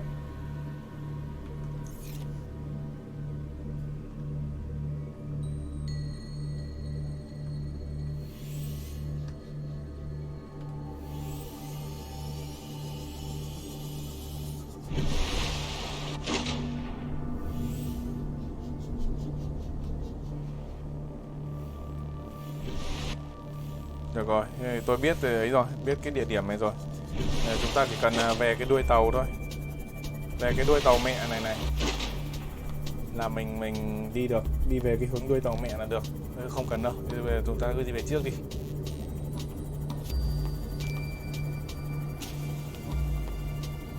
À đây, cứ đi theo cái cọc tiêu này. Đi cái cọc theo lithium này là sẽ đến được thôi. không bao giờ thiếu nước cộng thức ăn là gì? Được rồi. Tôi cứ nhớ ở cái chỗ đấy, ở đấy đã.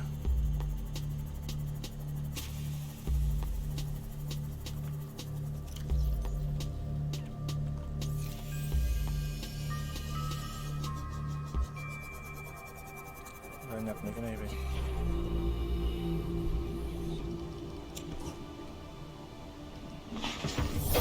Welcome aboard, Captain. Nhặt sắt vụn mẹ rồi, game giả lập nhặt sắt vụn.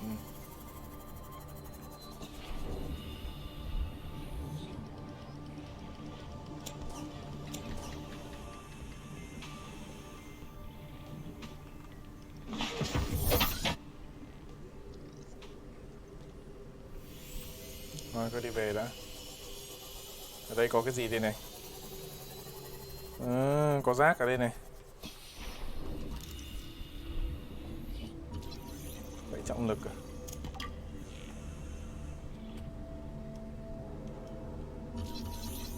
Mảnh vỡ xi lai và lấy chi ra?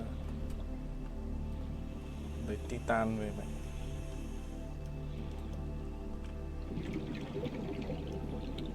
Mảnh vỡ xi lai. Simut nâng cấp cạnh cái module rồi, tôi sẽ về tôi nâng cấp cái module độ sâu lên. Cái đeo đây.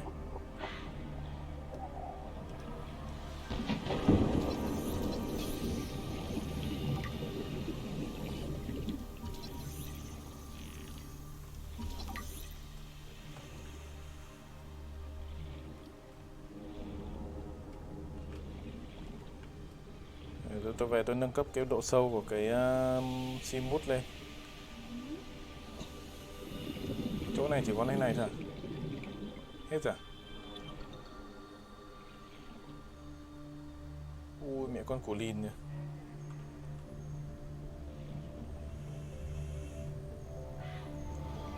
Hết rồi anh em ạ, chả còn gì nữa.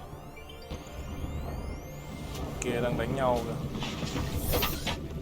Đấy, cái bẫy trọng lực để thu hút cá. Rồi thì về xem mà làm luôn.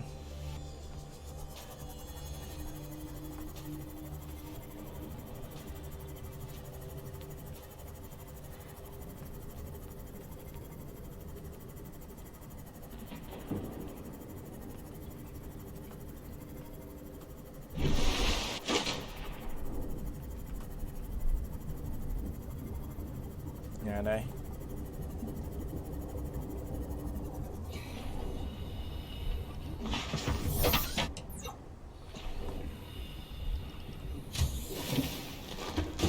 Lô.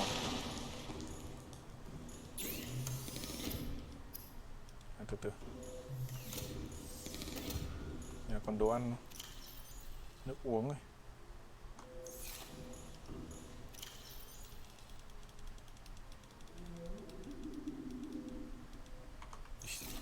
Tha hồ mẹ luôn.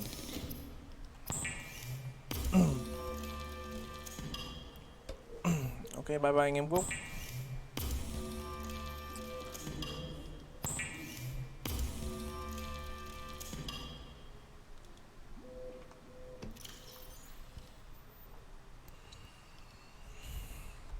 Máy sạc pin này vẫn chưa xong này, thành phần sửa đổi.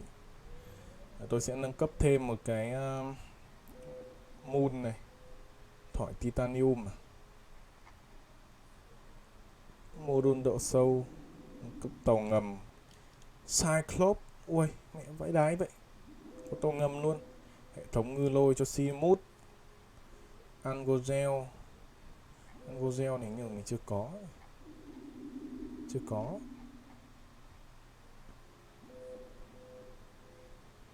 Phạm vi quét là cái này nâng cấp phòng quét thôi. Đây định vị sóng âm của Simut này, độ sâu thỏi titanium và thiếu thạch anh rồi.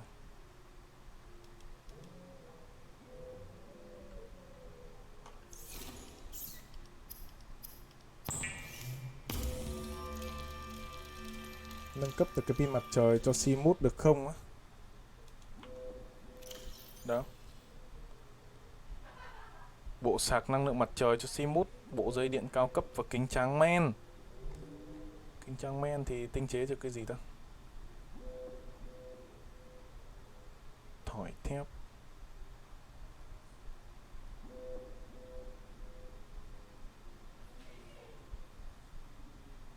Kính tráng men là cái mẹ gì nhỉ?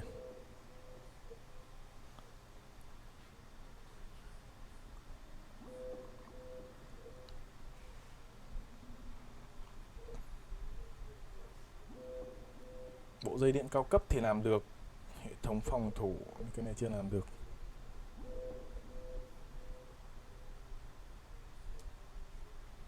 Bộ giáp còn chip máy tính. Polyaniline. Polyaniline.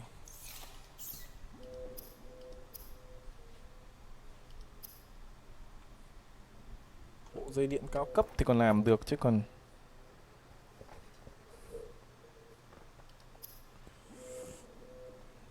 chất tẩy, mỏ muối và mẫu vật san hô ống thì mình không có.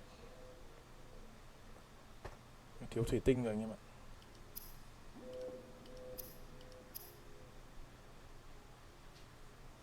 Công cụ tìm đường này.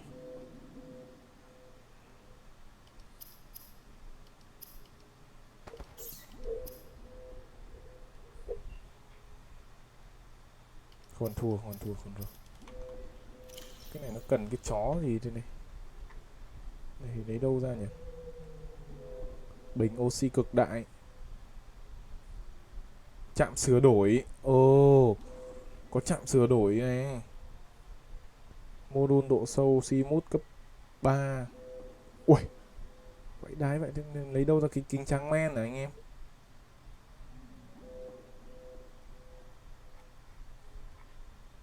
Kính tráng men này lấy đâu ra?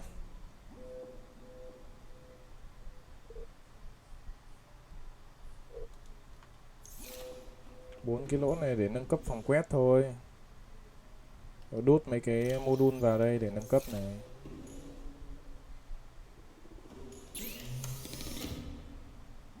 Đây, nghiên cứu mấy cái này đây, camera không người lái thế này.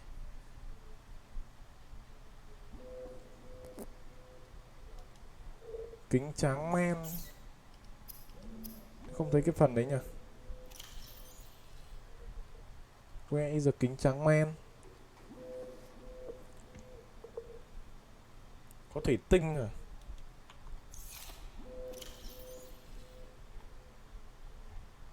Trừ khi nằm cục pin khác nữa.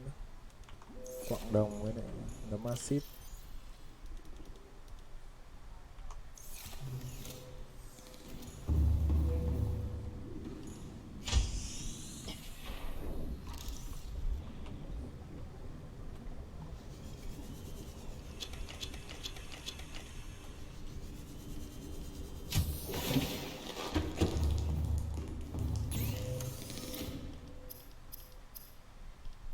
Pin. Lấy đâu ra cái kính trắng men đấy bây giờ anh em? Làm từ răng con Stanker. Còn Stanker là con gì thì không biết. Vãi cả đáy.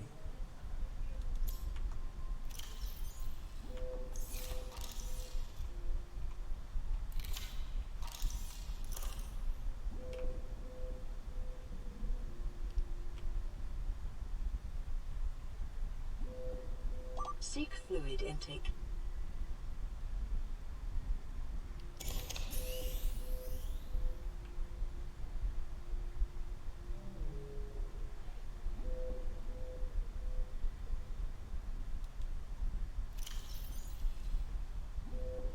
Cục này hết pin rồi này. Hết pin thì ném vào đây.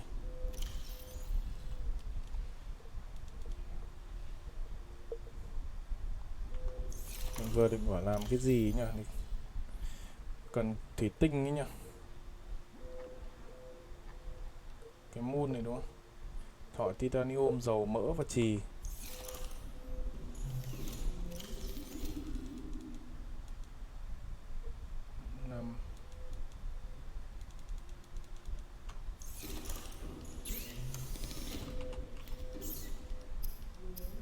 Thỏi titanium này.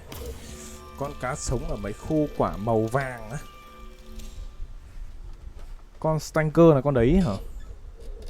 Là mấy con mồm dài đấy á?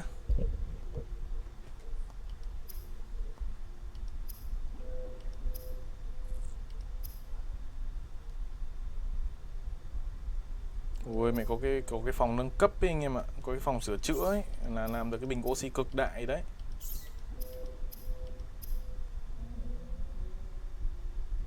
Pin quặng đồng với titanium này này. 7 trọng lực.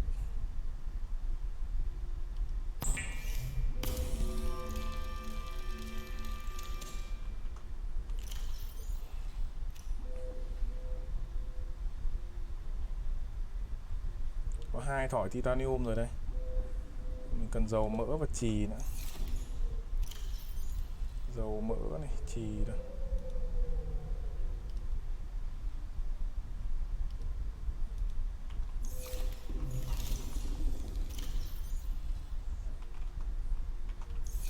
Calorie intake recommended. Hết đồ ăn rồi.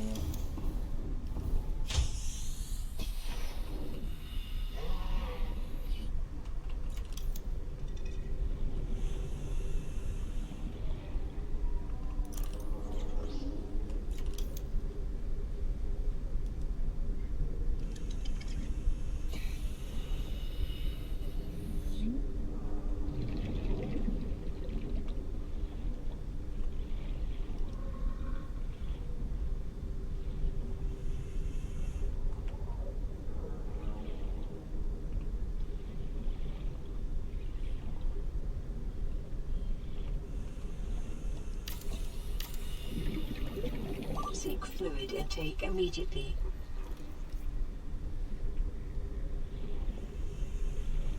Cái này nối vào rồi đúng không? Hết nước rồi, đi tìm nước.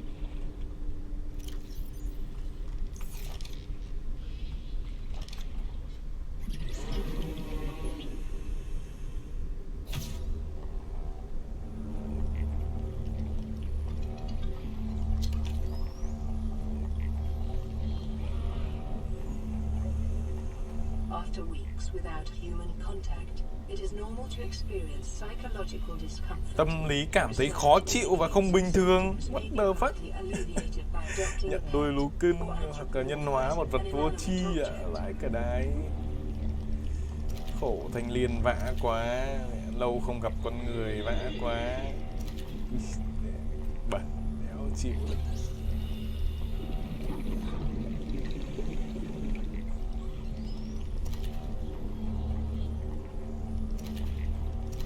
Hốt cũng chả được xa lắm nhỉ.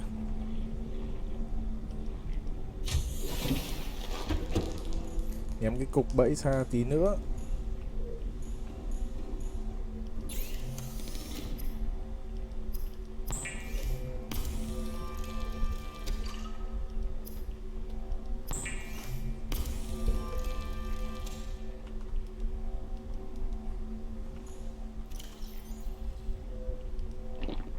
Vital signs stabilizing.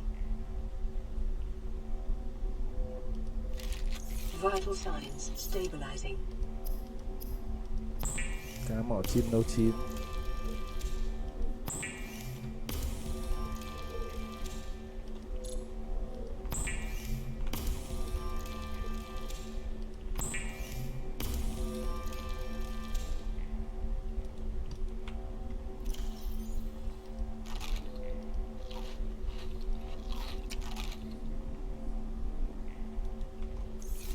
Ok.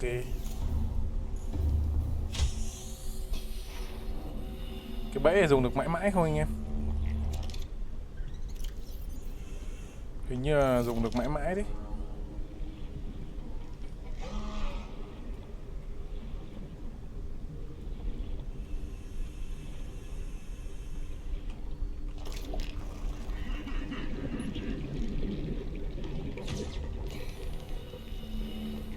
Ui đá này.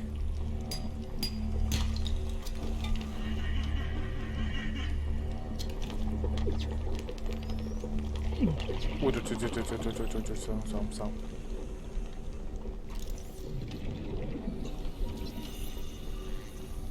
Self-scan complete. foreign bacteria counters reached statistically significant levels. No adverse effects detected. Be vigilant for symptoms.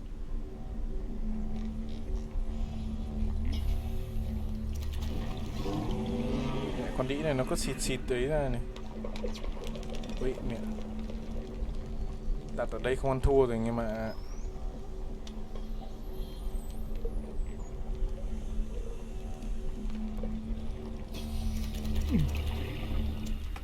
thôi đi chỗ khác thôi, không đặt ở đấy nữa. Đặt đấy toàn bị con đĩ kia nó ra đây đặt hơn này. Đây nhiều cá đấy.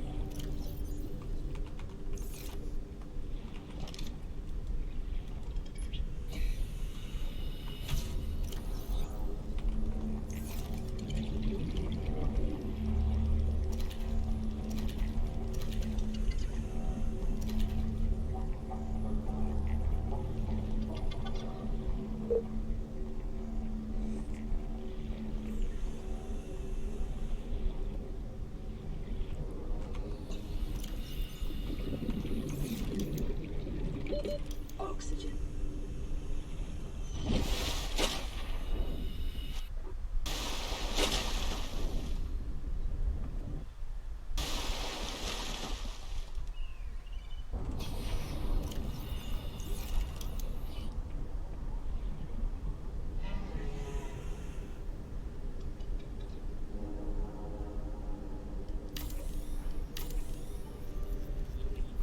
Đấy. Ui, mẹ vãi đái vậy. À, chỗ này có thể chui được lên luôn này anh em.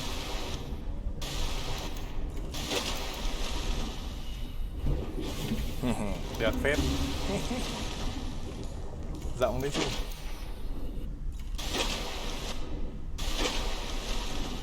Mẹ, hồ bơi à? Vãi đái vậy.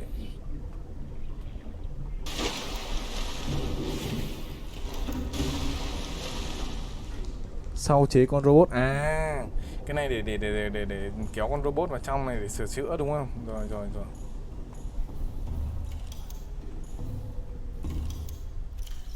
Mẹ game bố đời phết nên chơi đùa đâu.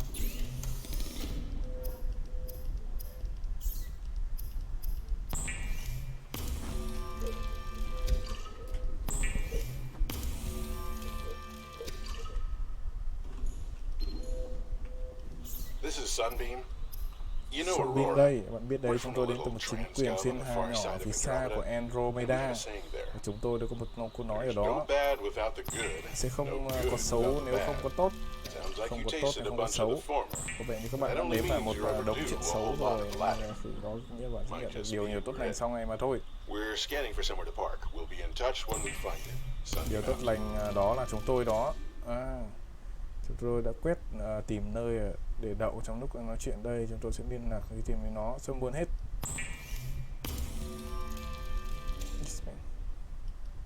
Sắp có thằng đến cứu à? Nhưng cốt truyện hãm. Tôi thì chưa biết cốt truyện như thế nào thì cứ chơi đi đã.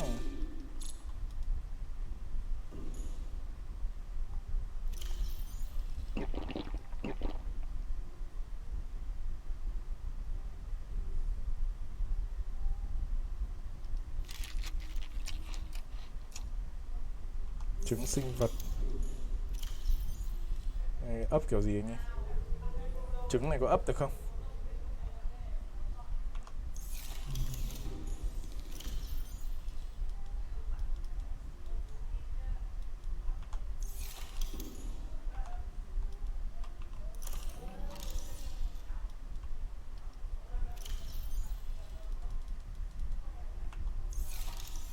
Lúc nào cũng gọi và tưởng cứu thật nhưng cuối cùng thì đó là xuất hiện. Còn quả căn cứ ngoài hành tinh thì ẩn số, nếu có lời giải. Vãi cả đái.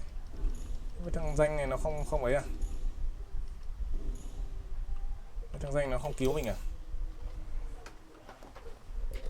Ôi mẹ, có cái phòng đa năng này thì ngon này.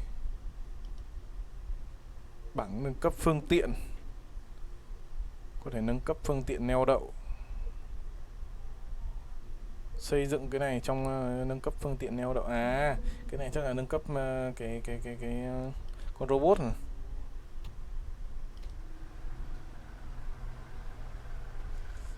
Bể nuôi cá. Quầy hàng, nó phải cả bán hàng à?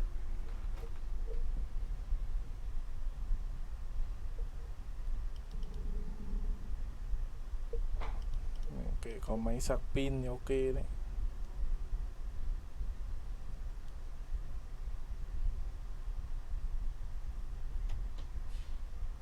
Hôm trước tôi bảo là làm cái gì mà cần thủy tinh ấy nhỉ? Nâng cấp lên đúng không?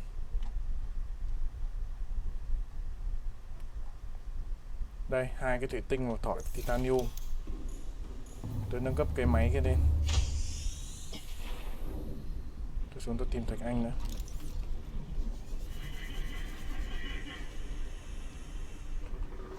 Ở đây chắc không có nữa.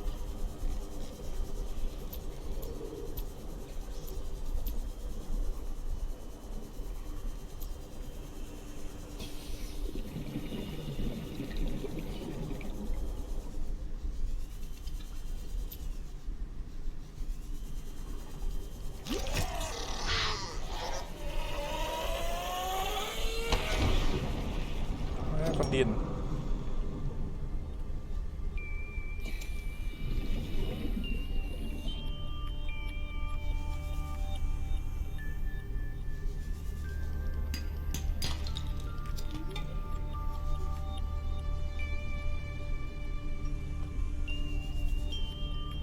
Tôi cần khá là nhiều Thạch Anh đấy.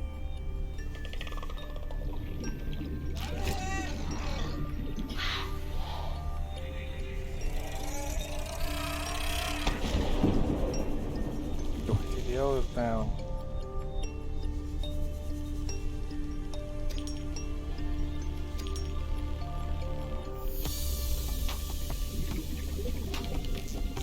Anh này.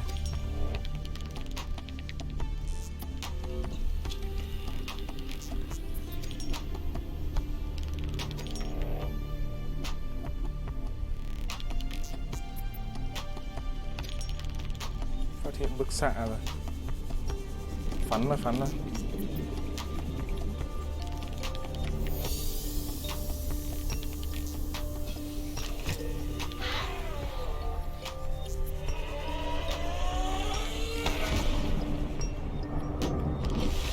Ra gần cái kia quá.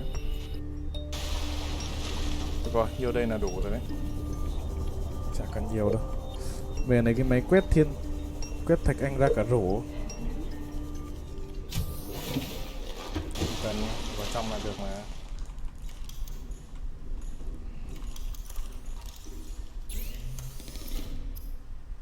Thủy tinh này. 2 cái thủy tinh đúng không? Một cái kia.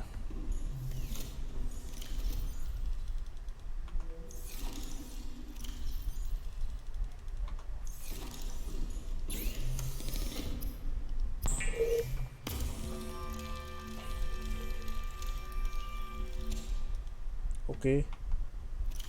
Bây giờ là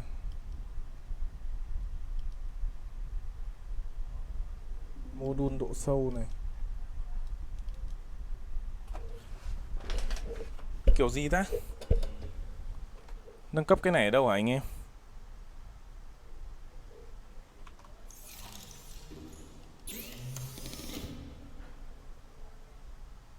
Chip giao diện phòng quét.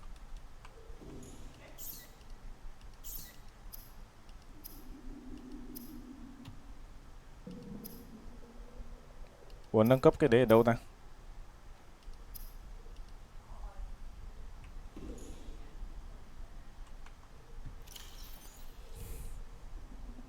Đủ đô rồi đấy mà.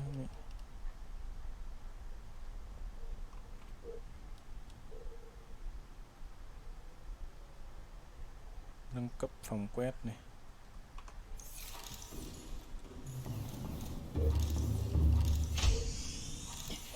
Hay là cái trạm phương tiện đó, trạm tàu á. Tôi ra cái trạm tàu xem nào.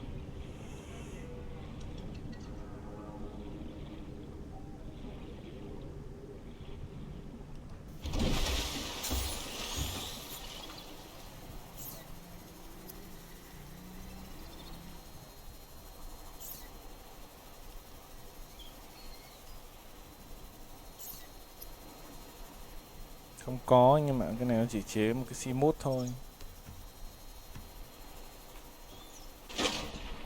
Cái này là xưởng đóng tàu mà.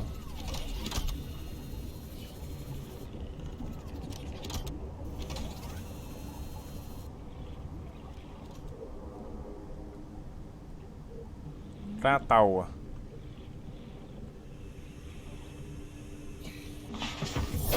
Welcome aboard, Captain.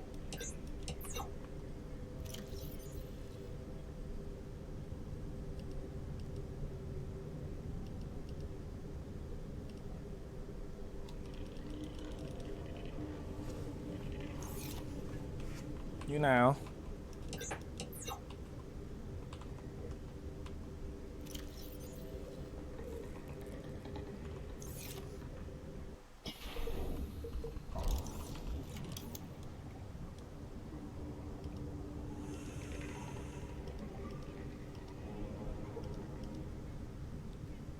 Biển hiệu.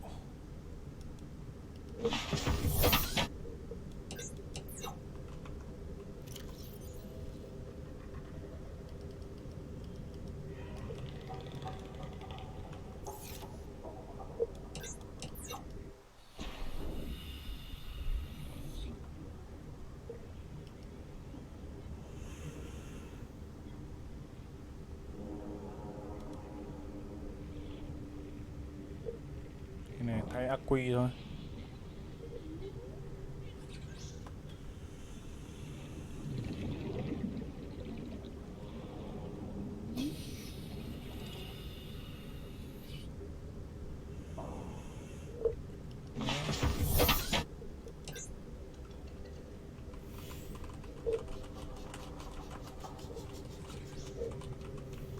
Đã được.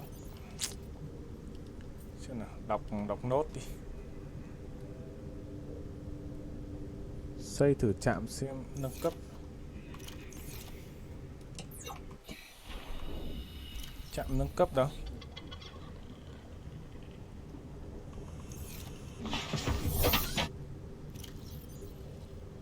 Trạm nâng cấp là cái nào?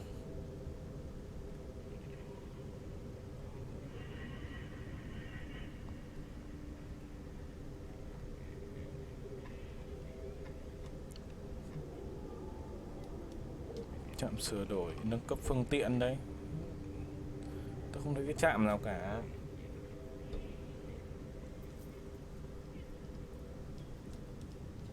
Hay là cần phòng đa năng? Bảng nâng cấp phương tiện. Ừ.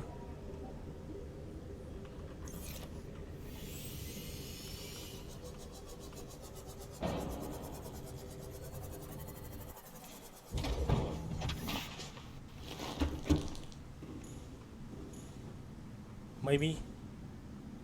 Có khi thế. Titanium chip máy tính.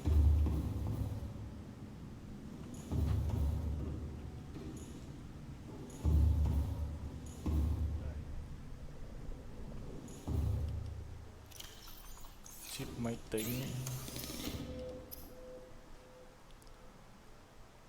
Vàng với dây đồng.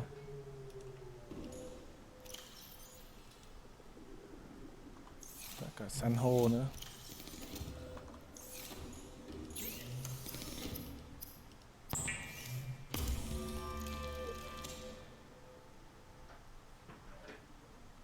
Mẫu vật san hô.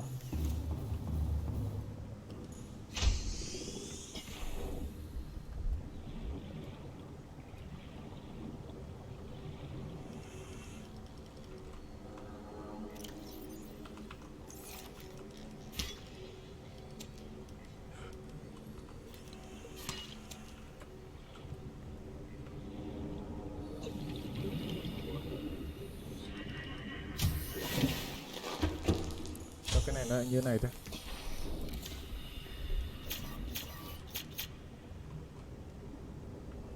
Cho cái này nó lại kiểu như này nhỉ? Cái cửa đấy kiểu làm sao ấy. Chip máy tính này.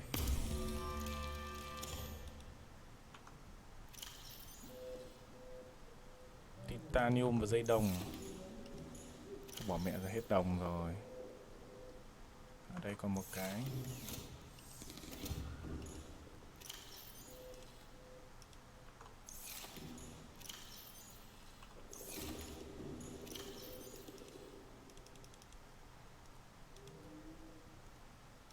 Hết đồng rồi. Phải đi lấy đồng thêm.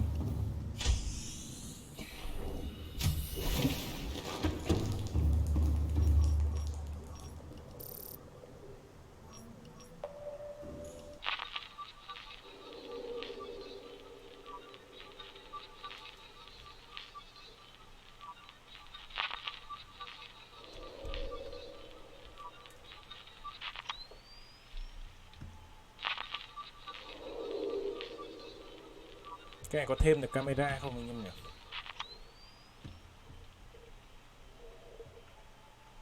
Cái này bị làm sao này? Cái camera 1 làm sao này? Bị đấm tơi bời rồi. Mất điều khiển anh em ạ. Cái camera 1 bị mất điều khiển rồi.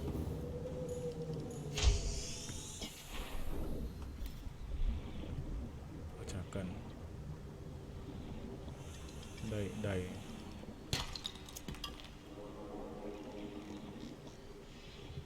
Công nhận là con dao này bền thật.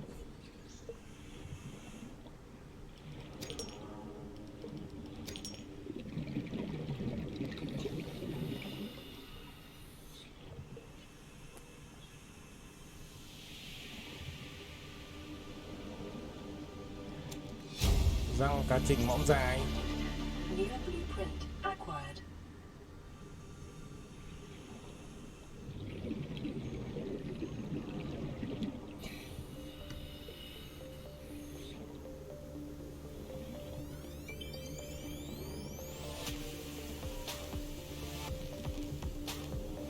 Mảnh đua tín hiệu.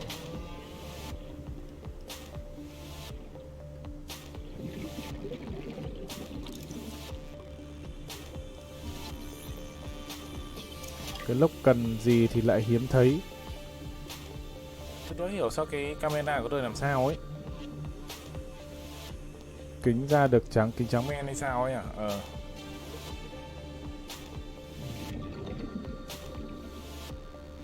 Mẹ, những cái lúc mà cần đồ thì đéo đi đâu.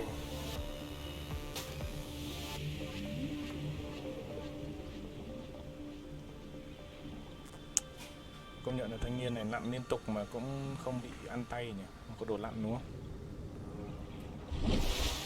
Không bị nước ăn tay các thứ.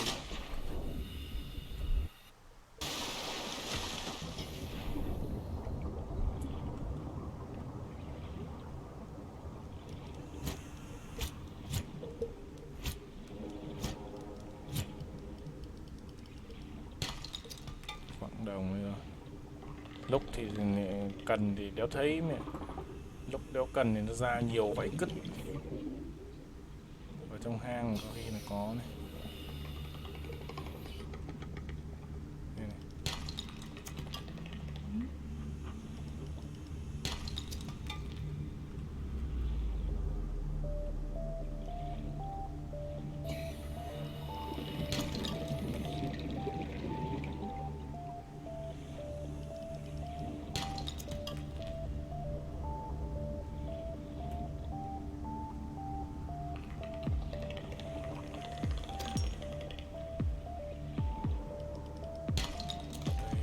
Bạc à? Ngon đấy.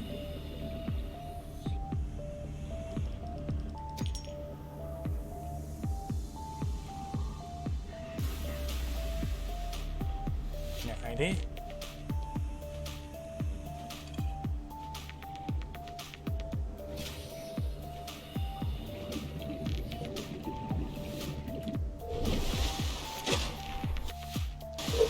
Cái răng đấy cộng kính là ra được kính trắng men đúng không?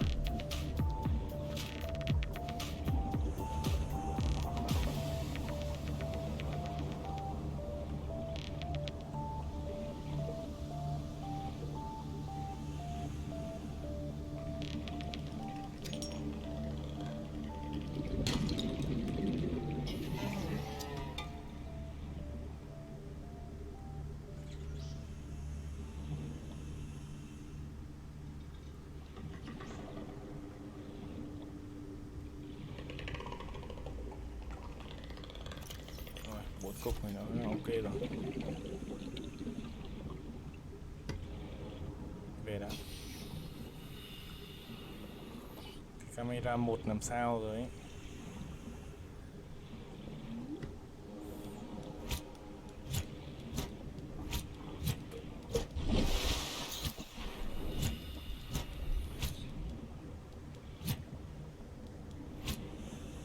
Để bơi một lúc còn ra tận ngoài này rồi. Bắt cái đấy.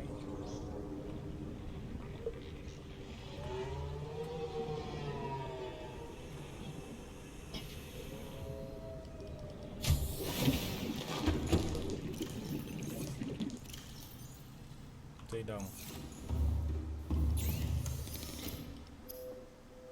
Ở đây kính trắng men đây này.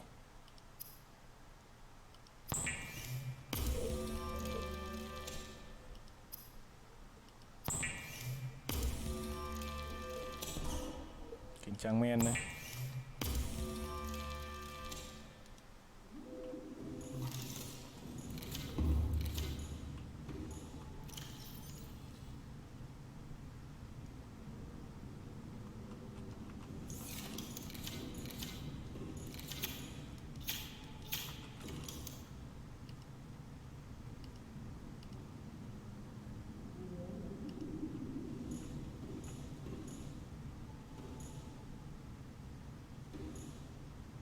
Chỉ gắn được ở đây thôi.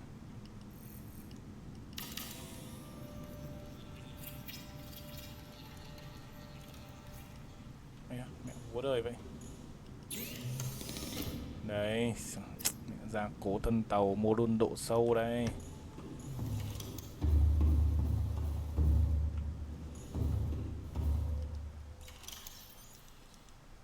Đây. Mô đun độ sâu đây.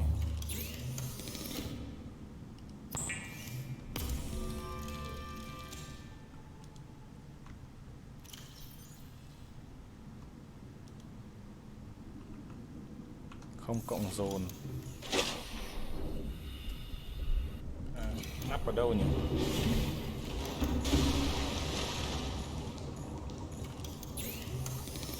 Ngư lôi xoáy.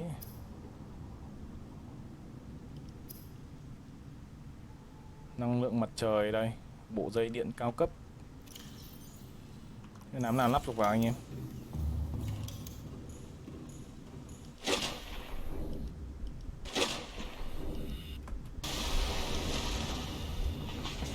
Được sạc điện rồi này. Welcome aboard, Captain. All systems online. Làm nào lắp vào anh em?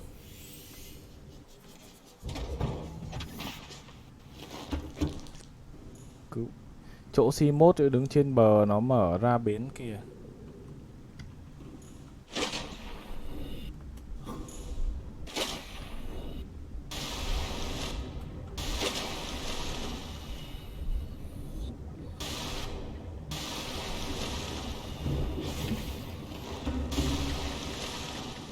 C1 đã cập bến, đã sạc đầy.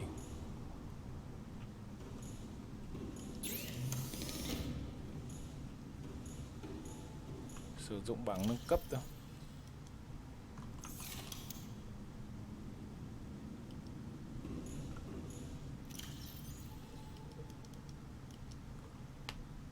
Làm sao để lắp được vào anh em?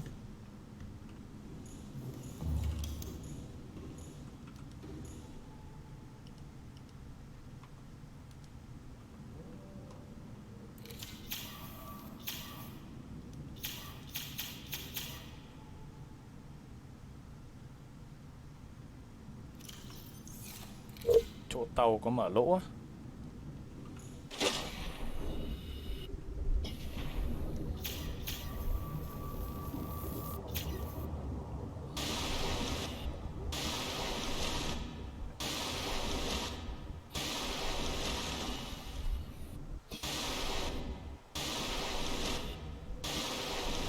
Này là ắc quy này.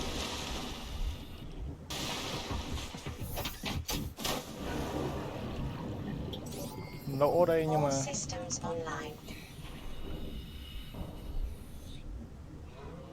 À đây, truy cập nâng cấp đây. Đây. Rồi, 300 mét đúng không?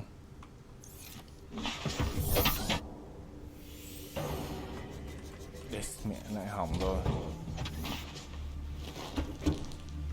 Vớ vẩn vậy cứt. Đầu đeo đụng nhẹ cái.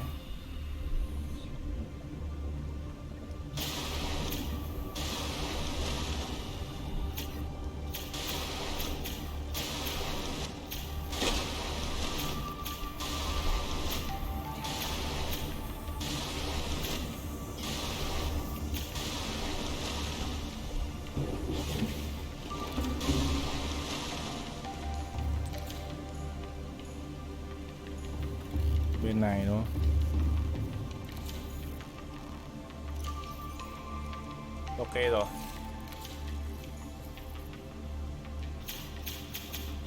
Ổn rồi đấy. Ngon rồi. Ngon stream ngay. Trời ơi.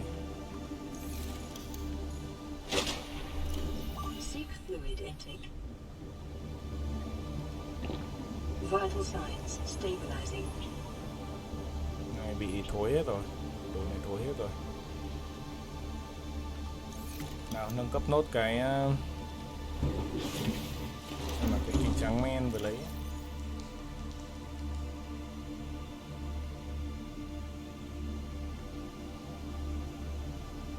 Đây này, cái bộ sạc năng lượng mặt trời, bộ dây điện cao cấp.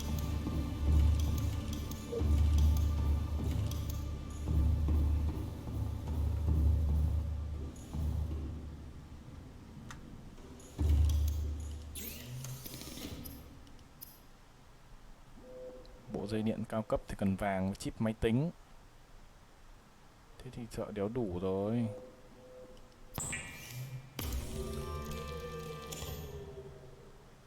Vàng một chip máy tính, không biết là còn đủ không. Còn có 2 cục mà không đủ rồi. Căng nhỉ.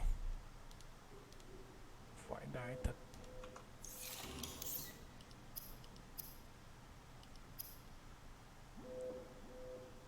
Chip máy tính thì cần dây đồng. Làm cái chip máy tính trước đi.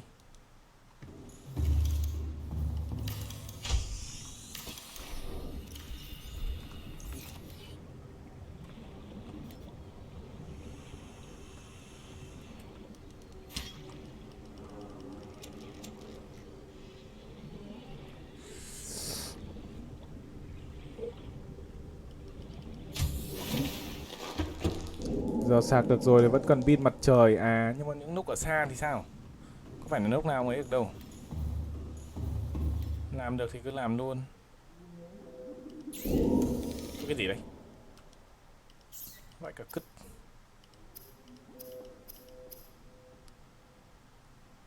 La bàn. Hay là chế la bàn nhỉ? Tôi nghĩ là chế la bàn hơn đấy.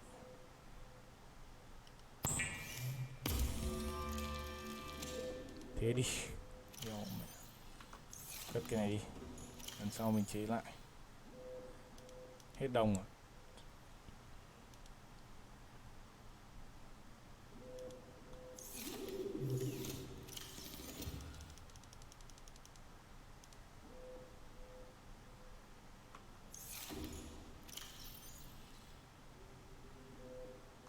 Thị la bàn đây rồi. Còn la bàn đây rồi. Đấy. Xoay là có la bàn rồi. Con này xem dễ lắm, không như Stranded Deep đâu nên không cần phải học. Khổ vãi cứ. Thôi được rồi anh em ạ. Hôm nay chúng ta sẽ chơi đến đây thôi. Đấy, nhìn được cái trạm sửa chữa con tàu cũng khá là bo đoi. Nâng cấp được thêm nâng cấp được thêm cái độ sâu cho nó rồi, thêm cái module độ sâu rồi, nên được vào xuống được 300 mét rồi, khá là ok. Rồi, chuẩn bị vẽ map như Stranded Deep thì không cần, con này nó có thả neo mà, con này nó có thả tiêu mà, không cần thả tiêu phát rồi mẹ. Rồi ok, cảm ơn tất cả anh em đã theo dõi, cảm ơn tất cả anh em đã ủng hộ. Rồi giờ thì bye bye và hẹn gặp lại anh em trong các clip lần sau, trong các buổi livestream lần sau. Bye bye.